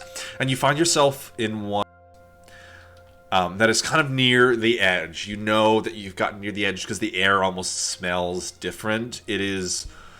the air moves a little quicker, but it is a little bit of a duskier metal smell, sort of. It's kind of hard to describe. But you approach a house that you have been directed to, and you give the door a knock. A couple moments later, a human man, roughly in his mid-40s, and he's got a couple wrinkles on him, and pokes out the door. He's got a little brown beard, a few grays kind of poking in and out of it. Can I help you, sirs? Would you be Gregor? Kind of looks back and, aye, what can I do for you? I was wondering if I could come in and have a word with you. I heard you were the man to talk to. All right. If you need somewhere to sit down, I suppose. And he kind of opens the door the rest of the way and allows you inside. I'm gonna kind of, like, still leaning on Javid, shuffle in and give a quick look around. Are we alone in here? So, in the corner, there is a woman, also in her mid-40s, and then a few young human children. There's two of them. Kind of sitting next to her. This house is obviously... It was abandoned, and there's furniture and a few other things kind of tucked around the walls, but a lot of it looks like it was here before, and it was definitely abandoned. It's old dwarven-style furniture, but it's just them. And Gregor kind of, that's just my family. What can I do for you? Have a seat on the couch. I'm gonna stand up straight and, like, unwrap my head and kind of, like, stretch a little. Like, get back to standing tall like I normally do. He kind of like... He definitely is now eyeing you very suspiciously. Now, I know. We saw the Austraniums, and I know just from my looks that you're a little untrusting, but I was once a refugee myself, and I've been hearing of some disappearances, and I'm interested on solving that problem, and I heard you were the one that might know some things. Okay, go ahead and make a persuasion check, and I will give you advantage.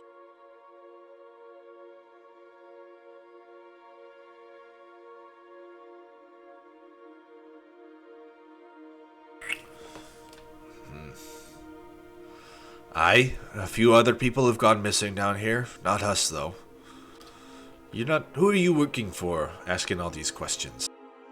I'm honestly, like, from the bottom of my heart, working for myself. People cast out of their homes are... It's something that doesn't sit well with me in the beginning, and the fact that there are some coming up missing bothers me. A few of my associates were part of the fortune hunters, and we've kind of gotten a lead through them, but I have a personal interest in this to make sure it ends up okay.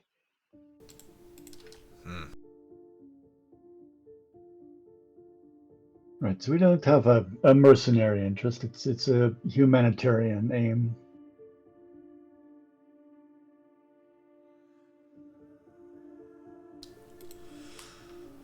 All right. Aye, people have gone missing down here. And, But do you know of the circumstances of their having gone missing? A particular time of day or a particular hallway? Happens at night. From what I heard from one of the other families is the guards come. They knock on your door, they ask you some questions, they take you off to their place. Everyone in your house goes with them, and that's it. You're never heard from again. The first one was about a week ago. Do they happen every night?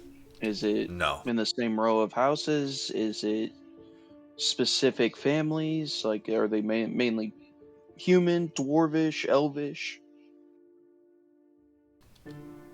It's been pretty random so far. It was, what was it? I heard one human, there was a couple elves that went missing, a few other humans. There was one Genasi family that went missing.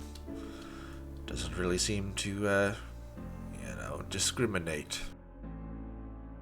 And it seems like the regular beat cops, not a special unit or something. They don't have. I haven't heard myself about it. All I heard from one of the other families, there was a man who happened to poke his head out the door when it happened. He said he just saw cops, so I'm not really sure who it was.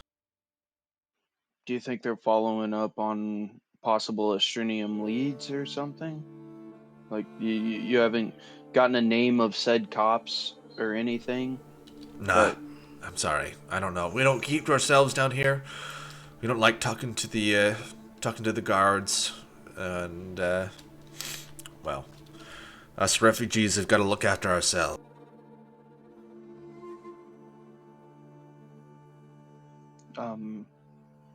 I'm just gonna have a quick word with my associate here. Just excuse me one second. I'm kind of like huddle up and whisper to Javid. Could we possibly tell them to give a tip to the guards that they saw a Leonin down here that has possible Austranium ties, and see if we could get the guards to come talk to me, and then our party's just kind of in a house waiting for the guards to come? Right, sounds like a plan. And then we just kind of post up in one of these abandoned houses down here and like have Gregor here give a tip to the guards, paint him in a good light that he got a tip. And when they come follow up, we just ask them questions. Maybe we get put, or rather, we tell the some guards we find on the street that we got kicked out of the house and we need a new place, and then see if we get put in a house and then we get collected later. Okay. All right, I like that, but I don't think they know too much, so I don't think we need to bother them for too long. No. So I'm gonna turn around and look at Gregor and be like, I understand talking to me is a little uncomfortable, especially with some of the things that we saw that the Austraniums are doing. Do you know anything about that giant red one? Have you seen him yourself? Sorry, mate. I don't know who you're talking about. There seemed to be some general distrust for the Leonin, my kind, and I personally saw one that seemed to be doing pretty bad things out there. I just didn't know if you knew anything. I haven't heard anything about it. I'm sorry. Well, I'm sorry for interrupting your night, and we hope that things get a little bit easier. And I'm gonna take about 50 gold and put it on the table. He just kind of like looks down at it and he's, thank you. I just kind of look up at him and smile, and I say, I told you I've been here, and I know what it's like. Just promise to use it to help others too. I will. I've been looking out for some of the other refugees down here, but I'll do much better now. Thank you. I'm just gonna take another 50 out, so it's 100 total. Just take care of them. I appreciate it. Thank you. Good luck with your investigation. I hope you find the people who've gone missing. I hope so too. Now I'm gonna walk out, tall and proud. All right. Azriel and Demetari and also Briar. What are you guys doing? Go talk to Deerwin. All right. Can I take a detour and make a trip up to the morgue by myself? Okay. If it's inconveniencing you splitting the party so much, I can always elect to do it another time.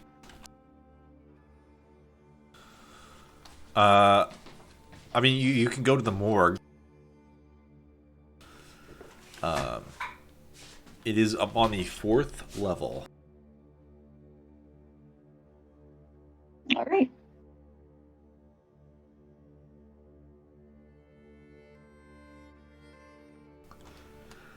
All right. Azriel and Briar. You kind of head following Agnes's instructions. You arrive at Deerwood's house. And knocking on the door, and another older dwarven woman opens. Hello. My name, can I help you with anything? Deerwood, I live 5 houses down. So I was talking to Agnes, and she said that you had overheard something that I wanted to talk to you about refugees going missing. All right. I do recognize you. I think I've seen you around a little bit. Yeah, Here and there. been here about a year. You know, I leave sometimes, but I like it here. It's nice. What can I do for you?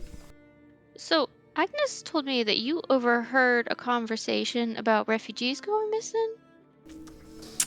Aye, there were some of the guards that were supposed to check in on a family of refugees. They were guards. I was up at the market. They were from the 4th level. And they apparently were looking for some refugees that they didn't find.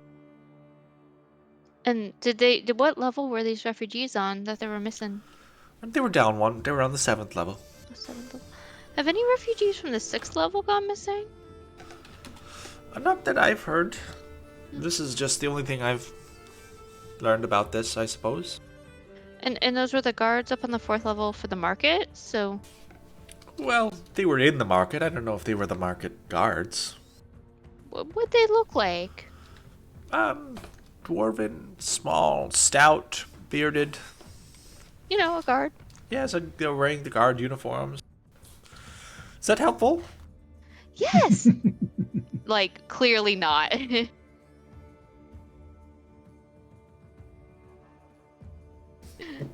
Good. Glad to see I could be of help. I'll leave. All right. It's getting pretty late, but Demetari, you arrive at the morgue. On the 4th level, that contains as well the Metamorphium, the market, a few other buildings. This is kind of, back up towards civilization, as it were. The morgue. It's a small kind of gated little building. In front of it, you can see that it has a courtyard that's like tucked away behind this little stone wall and a wrought iron gate. Am I able to like open the gate and go into the building? As you approach, a guard kind of on the other side strides over. What can I do for you? Oh, hi. My name is Dimitari. I'm new to the area, and I guess I'm a mortician. I was wondering if I could talk to the person working here at the morgue. Maybe they might need extra help. Just trying to see if there's any services I can provide while I'm here. All right. Sure. I guess I could ask. And the guard kind of shuffles off towards a little guardhouse, disappears for a moment. Shuffles back out, leaning his spear on his shoulder. There's another dwarf who comes along behind him who's wearing like a lab coat, pretty much, and like big rubber gloves and some other stuff. Hey, what can I do for you? Oh, hey. So are you? What do you do? Seems like you. I'm a mortician, and he kind of wipes the gloves off on his lab coat, and you can see there's like blood on it. Oh, okay. Well, that's so. Honestly, I came because I come from a different town, a little far away, and I figured we could kind of pick each other's brains and see if there's like any sort of thing that we could teach each other. And I know that our company tends to be dead, but we can fill each other's awkwardness out and get, maybe have some nice conversation. Make a persuasion check with advantage. Puns for Puns gave her advantage, didn't it? Yes.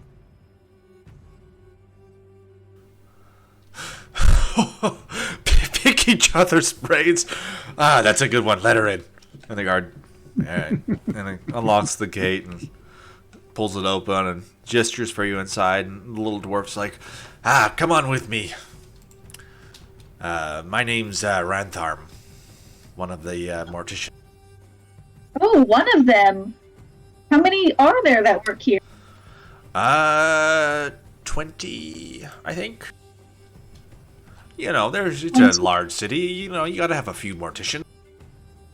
How many bodies do you get in a day? 20 morticians? And I'm just like appalled. Like, I mean, very excited, but like shocked. I don't know how to explain that. Well, it's a city of like 30,000 people. You get, you know, a handful a day. So we pick it to, you know, do our business. We do other things too, technically, besides just, you know, the mortician's duties. Oh, fascinating. And like, are we still walking towards the building at this point? He kind of pushes open the door and allows you inside. It's, you know, these little clean stone hallways. Guides you into the back, and you can see there's all these little operating tables. Aye, these are the latest ones. We've got a few. We got some dwarves, a couple refugees, a few other folk. What most interests you? Well, honestly, obviously, just like the rest of us, I am really interested in curious means of death, right? You know, we all have that list where we're trying to, like, make up all of the possible ways to die, you know, 1,000 ways. I'm getting there. So has there been anybody coming in where you're just like, dang, how did this happen? I do. I got a weird one for you, if you want a weird one. Watch this. Come over here. And he kind of shuffles over to the table, and he, like, kind of pulls the sheet back a little bit. And you can see there's a tiefling underneath it. And they look very pale. Like, they had before bright red skin, and now it's this, like, kind of lightish pink, almost. This one, a very strange one. They were exsanguinated. Totally exsanguinated. When the guards found them on the lowest level. Brought them up here, we're taking care of. Oh my gosh, so I mean, just absolutely no blood anywhere, not a drop? Not a drop. Very odd. Never seen anything like it before in my life. You can see there's a couple other dwarves that kind of shuffle in and they wave at you and then they go about their business on one of the other little operating tables. Well, I mean, does it look like there's any sort of wound on him to have caused this issue? Oh, I mean, yeah, his throat was slit, you know, all the way across. Dead. Got him. Oh, yes, I see that now. Yeah. Silly me. Yep, dead. Throat slit, blood drained, that sort of thing. Wild. Never seen anything like it before. Totally weird. Yeah, weird here. Interesting. Well, where was he found? I mean, Lowest I know lower level, but Lowest level, I mean, do you know at what part of the lowest level? Ooh, you'd have to talk to the guards about that. But apparently it was one of the groups that went down there. They were doing some looking and seeing and investigating or whatever, and they ran across this fella. He was tucked away behind some rocks down there. It was near the outskirts. Do you happen to know his name? I mean, surely when he came in, someone knows who he is. Nope, definitely a refugee. Never seen this fella before in my life. What are the odds of you getting refugees versus citizens here? Pretty good. There's lots of them, and, you know, they're frail, very killable people for sure.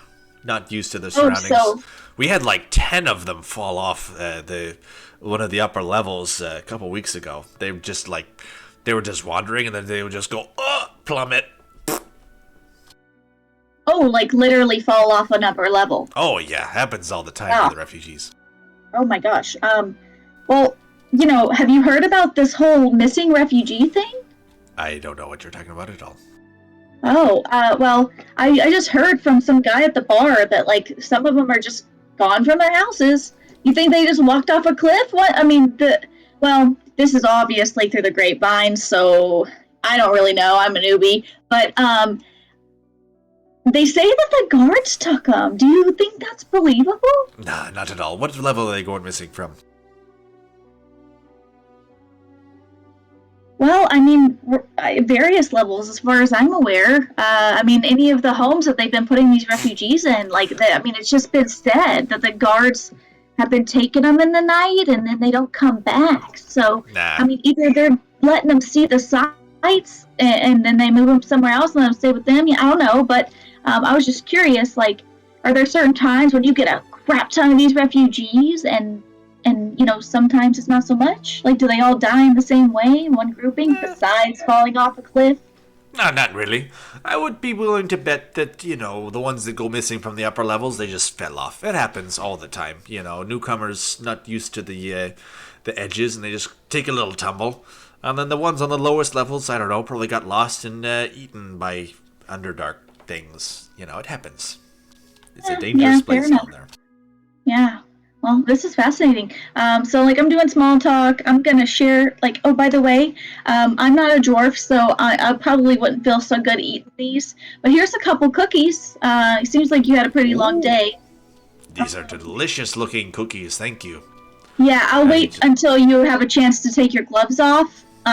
No, I can eat them now. I don't care. You know what? Wait. I'm super, I'm just so grossed out by this. Dimitori is a very clean person, so she just, quickly prestidigitates his gloves as she sees going for it. There, you know what? There, now it'll have the true flavor of the cookie. He, takes one of the cookies in his hand. He's like, oh, my gloves look clean. Yeah, whatever. And he eats the cookie, and then he kind of, brushes the crumbs off on his lab coat, but then just gets the, blood back on the onto his gloves. Excellent cookie. Very delicious. Where'd you get this from? Oh, very sweet lady, in one of the houses. She's got a lot of cats. They're really cute. You don't get animals here, right? Nah, we just chuck those things. Okay, this is a weird one, but please tell me you didn't chunk a tabby, an orange one, recently? Nah, I mean, I don't chuck them. The guards find them and they just go over the edge, down into the abyss. They sound lovely. Okay. So what got you into this field? One time when I was a wee lad, I saw a dead body and I didn't throw up, so now I work here. Yeah. Can you believe that some people choose to, raise the dead again? Horrifying. Anyone who would want to do such a thing would be, real low in my book. That's all I can say. Yeah. I hear that there's this whole, group, this cult of, people who practice this. Have you heard of that? Oh, I've heard, what's the Karanath or whatever. There's that whole city.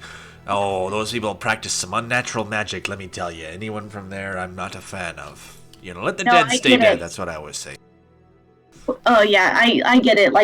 That whole vibe there is just off. Oh, yeah. Honestly, obviously I'm curious because I want to wrap my mind around the audacity of these people. But do you know anything about that particular, have you learned, you work with a lot of morticians, 20. Do you know about any of the leaders there and what they do? No, I'm not sure what you're talking about. You mean, do we raise the dead down here? Because absolutely not. I did hear once, there was about 10 years ago, there was a dwarven fellow who got caught. He had raised his grandma back from the dead. I didn't want to see her go or whatever it was. And they clapped him in irons. He went away forever. Let the dead say dead, as I always say. I say it multiple times.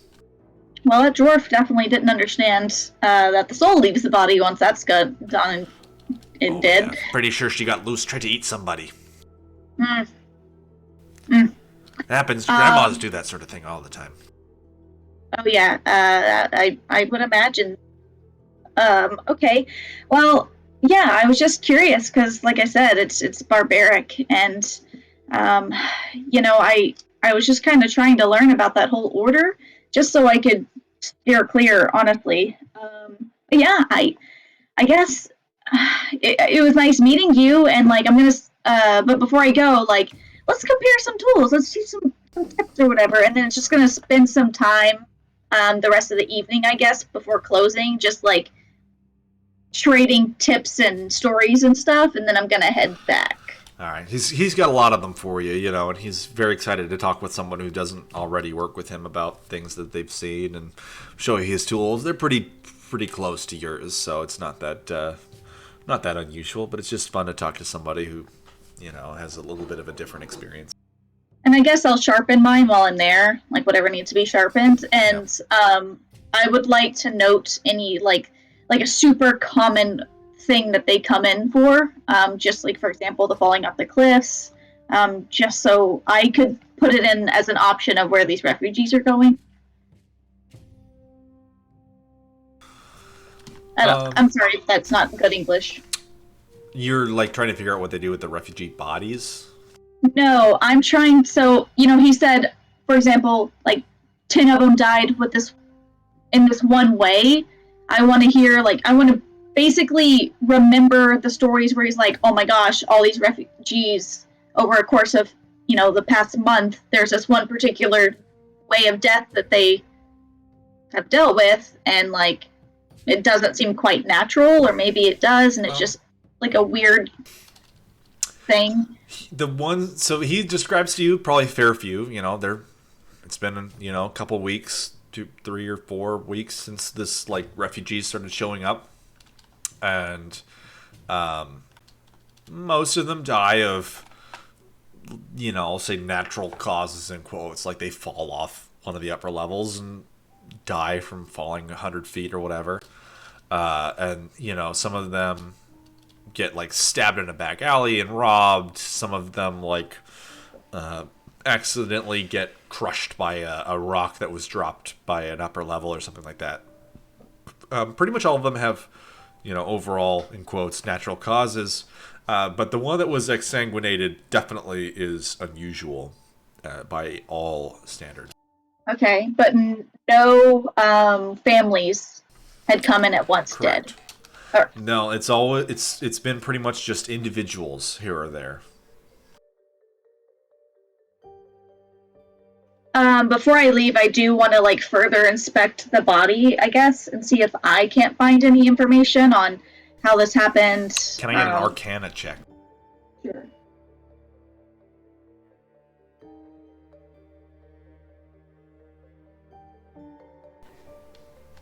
Okay.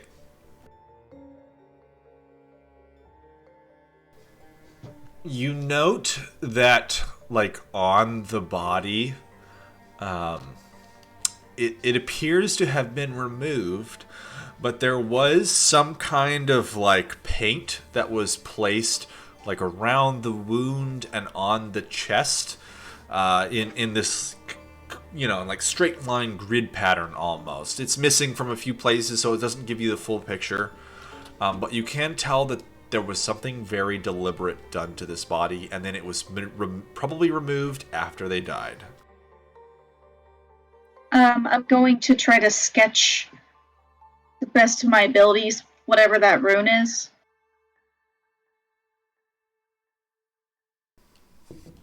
All right.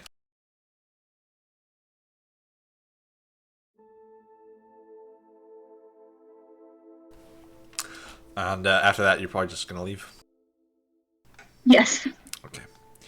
Azriel, what are you doing?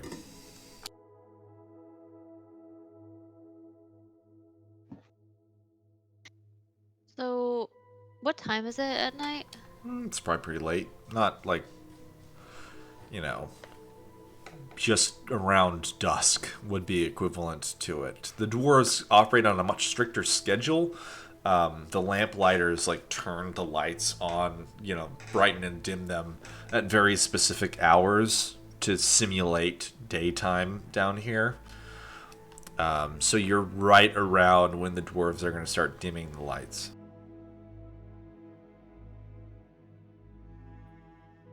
Okay, and I'm not feeling anything for my symbiotic being right now, right? Your symbiotic being has a very kind of, you know, they want you to understand that they are disappointed. You know, they're not mad, they're disappointed type deal. Okay. Yeah, I feel like she would kind of continue going around the neighborhood, just talking to people. Like maybe, she might, go to some of the other, eateries. I know the main bar place, but there's probably other places they have food. Maybe go, and talk to some of the refugees she finds. Just kind of, just ask how life has been in the last couple of weeks, if they've Okay. seen people disappear, that kind of thing. Go ahead and give me a persuasion check. All right, I'm gonna guide myself on.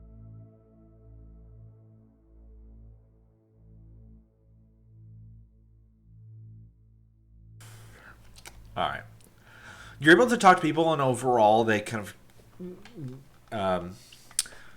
they chat with you, but nobody really gives you anything new to go off of. It's definitely, yeah, they're not nothing new that is super helpful that you find down here. Most of your neighbors and the occasional refugees that has been put up, they've heard pretty much all the same stuff. Anybody who's heard anything is just that people are going missing on the lowest level. The refugees have heard that the guards are doing it, so they're very mistrusting of anyone who works for the guards.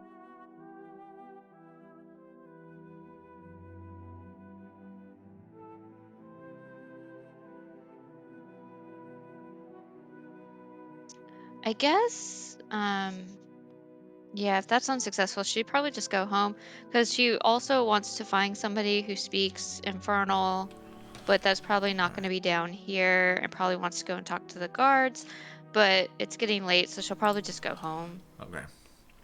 Is that probably what all the rest of you guys are doing? As it wraps around towards dusk, are you guys all going to head and find somewhere to rest? Yeah, I think that's probably the best Yeah. plan for us. Yeah, that's I probably want to try the idea I had about getting a guard to place a couple of us as refugees and see if we can't bait this event. Yeah, but we'd probably have to go and talk to them during the day. I mean, I guess you could try going No. and showing up on the 4th level and asking to get placed. So is it just the refugees showing up at the 4th level that get placed down at the 7th level that are disappearing, or would a refugee, like say on the 6th level, ask to be relocated, and the guard says, "Okay, come on down to the 7th level"? You could certainly try. Whatever you would like to do. All right. So here's my idea. Onyx, you're probably not their target, but maybe Snow and I could pretend to be refugees. You hang back, keep an eye on us around the corner. Say we find a guard. Say we got kicked out of our house because we got placed in a house that somebody actually lived in and came back from her travels, and so we need a new place. And ask them to locate us. We get located, and then do a stakeout there. Yeah, I'm good with that. I can tell you guys. Sounds like a good plan to me. All right, let's do that, and then once we get placed, somebody go up, collect the others, and we'll do a stakeout. See if we can't get some guards to come and disappear us. All right. So, Javid, you're approaching one of the guard outposts here on the 6th level. Yeah, we'll 7th. wander around a little bit, look for a guard patrol or station or something, and say, hey. Are you like I said, Are you on the 6th level or the 7th level? Yeah, 6th. Okay. So yeah, we'll go up, look for some guards. Like I said, say we got kicked out of the house we got placed in earlier and need a new spot. Go ahead and give me a deception check. Let's see. I'll give you advantage. All right.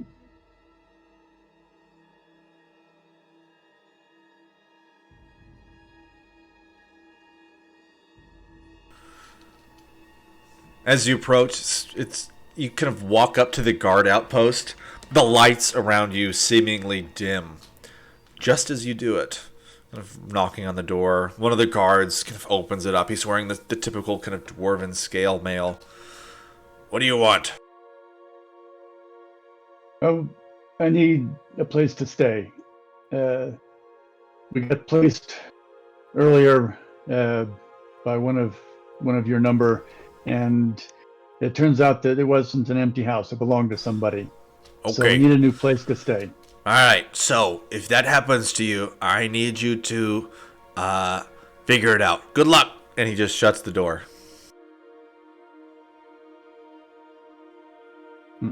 Okay. Well, that was a shot. Grumbling on the other side in dwarven. Let me make sure you can understand. You hear some dwarven grumbling through the door, but that is it. Snow understands Dwarven. Is Snow with him? Yeah, dude. Yeah, Snow's with me. You hear kind of grumbling. Stupid refugees. I don't have time for those guys. You know, they come down here, they want a place to live, they want free stuff. When are they going to start giving back to the rest of us, you know? Those guys haven't contributed at all.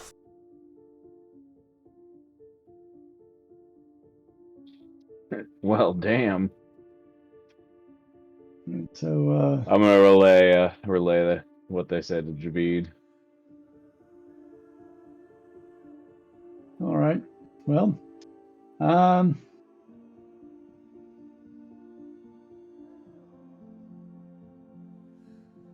don't we just get together with the rest and see if we want to try to set up our own watch or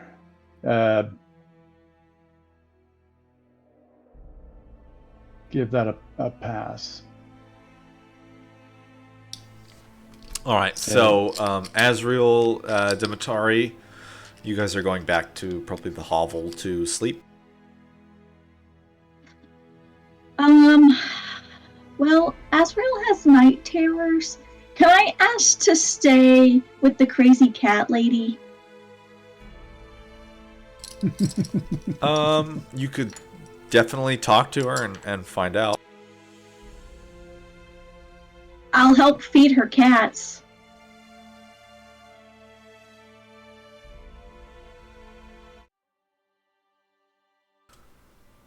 All right. So you're gonna knock on Agnes's door. Yeah. Miss Agnes, well, your neighbors, you hear Azrael screaming bloody murder. No, the stone walls are excellent here. You can't hear anything through them. She's an amazing neighbor. Oh my gosh, that's a relief. Well, when you're on the other side of the stone wall, well, you said you've seen a lot with cats. Have you heard one of them in a fight before? I mean, surely. Oh yes, they can be quite noisy. Multiply that by like 10. Oh. So that's her. Do you mind if I like crash at your place? I'll help clean. Or like, we can get the whole like, I'm just gonna span over the dusty like room. This lovely house. I mean, I understand that you might not have all the time in the world, but me and you, girl, I can get this place spotless. And then I just stay here. Is that okay? Go ahead and make a persuasion check. So Javid, you do know where Azriel's hovel is. You've probably checked in on her there. Agnes is, out be okay, I think. You know, I only have the one bedroom, I'm afraid. But do tell Azriel I said have a good evening. Sleep well. Yeah, okay, thanks. Thanks anyway. And I'm just gonna, like, mopily walk back to Azrael's place. All right. She just, shuts the door and wanders off. I'm gonna look at the door shutting behind me. Help. The rest of you guys, are you headed back to Azriel's hovel? It is Hold on the on. same level. Yeah, that you're- yeah. So they said that there were hundreds of empty houses here, right? Yes, there's so many. I'm gonna look for an empty house. Okay. Like, Go ahead and give me just a within survival couple of check. doors. Like within a couple of doors of Azriel's house, see if there's an empty one. Okay. Give me a survival check.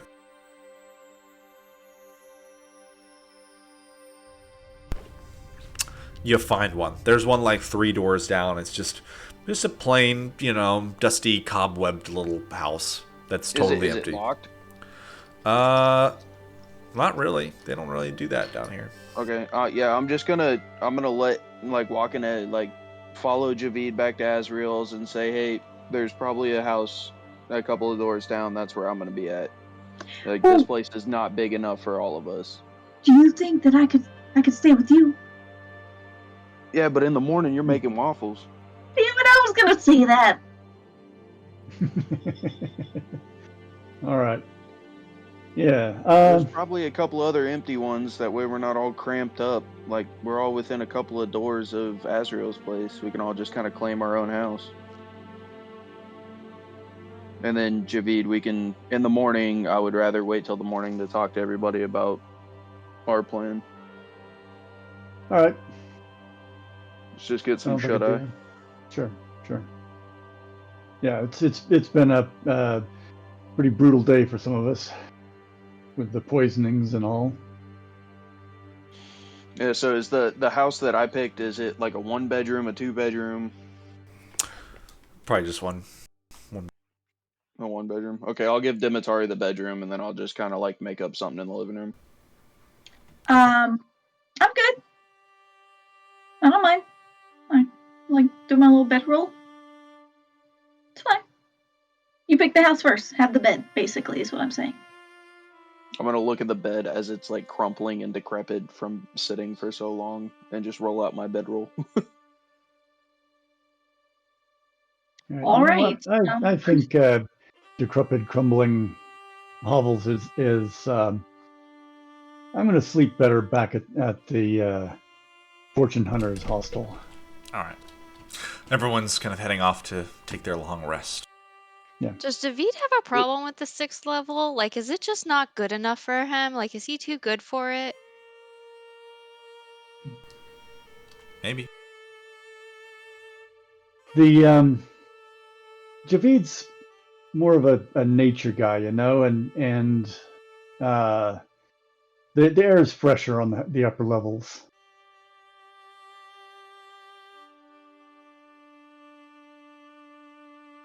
That's some Arcana stuff right there. Is there like a fireplace in the main room? Not really. That's not really a thing down here. The whole city is kind of like a comfortable, warm temperature. There are pipes of warm water that get like piped through all of the walls, all the way up to the upper level. So it's actually probably warmest down here. As you go down, it gets warmer. The upper levels are kind of like cool enough to need a jacket type temperature, but as you go deeper, it is plenty warm for like t-shirt weather type deal. What is like cooking and light for the houses like? Is it like the natural gas burners? Like, I can just like Yeah, it's spark something on the burners and get the lights on? Pretty much. Yeah, but fireplaces aren't really a thing down here. There's little like natural gas burners and stuff like that gets operated by the Light Guild. Correction, that's not their name. They are the Lamplighters. They operate those sorts of things, but yes, there's no fireplaces. As we're kind of like settling down, like I'm I'm gonna talk to Demetari and be like, I wonder if we can hire someone to decorate this place. How long do you plan on staying here? I don't know, but if someone else gets it, wouldn't it be nice if they just walked into like an amazing place? Were you poisoned today? No, I just got beat up. You know what? Yes, that is a great idea. Why don't you start thinking about ways we can decorate while we're falling asleep? And then we can brainstorm in the morning on how to make that happen. I'm just gonna fall asleep doing really shitty interior design in my head. Okay. Thinking about where you can move the stone chairs and the other things around the room. Ezreal, as you head into what passes for to a creature such as yourself. I mean, I sleep, technically. Technically.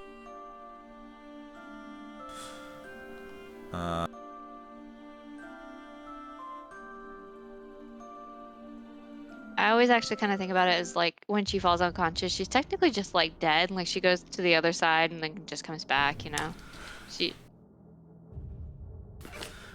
You fall asleep and find yourself standing back in the arena. In front of you, the only other individual within view is the Goliath Battlemaster. You finish her, punching her straight in the chest, and you kind of feel yourself being like driven in towards her. You like her life essence is so desirable to you.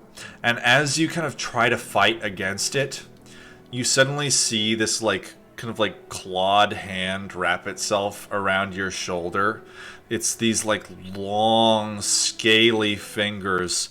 Around the hand and the forearm, there's this like golden gauntlet. The arm kind of like shoves you closer to it. You see these black, scaly wings unfurl behind you as it like pushes you in, your teeth sinking into the throat of the Goliath. You drain the energy from her. The like darkness envelops you. And all you can feel is this like pressure from whatever creature it was that was forcing you in towards your prey. And that is where we're going to leave off. So we will pick up next week after the long rest. So next week is Easter. That is true. And I know I will not be able to attend because I will be attending an Easter dinner. We got Easter beer all day, so I don't know if I'll be coherent enough to play. So I don't know if Is we that want a to. thing? Easter beer? What? Yeah, so we used to play on a really big property, so we used to wrap beer, airplane bottles, what have you, in like tinfoil, and then hide them around the property. And then you had to drink whatever you picked up, and you couldn't drink anything else till you finished it. So we're gonna do it here, but since I only have a third of an acre, we're gonna do eggs, like little plastic eggs with different drinks in them, and then have like a big cooler. So adapt to overcome. All right. Well, I hope you guys had fun. We played a pretty long session today, so I will see you guys the next time we're going to play. I guess in 2 weeks. Yep. So that's Woo! the 24th, right? Yeah. Yep. Cool. Awesome. All right. All right. Farewell, That was everybody. fun. Yeah, that was Bye, super guys. fun.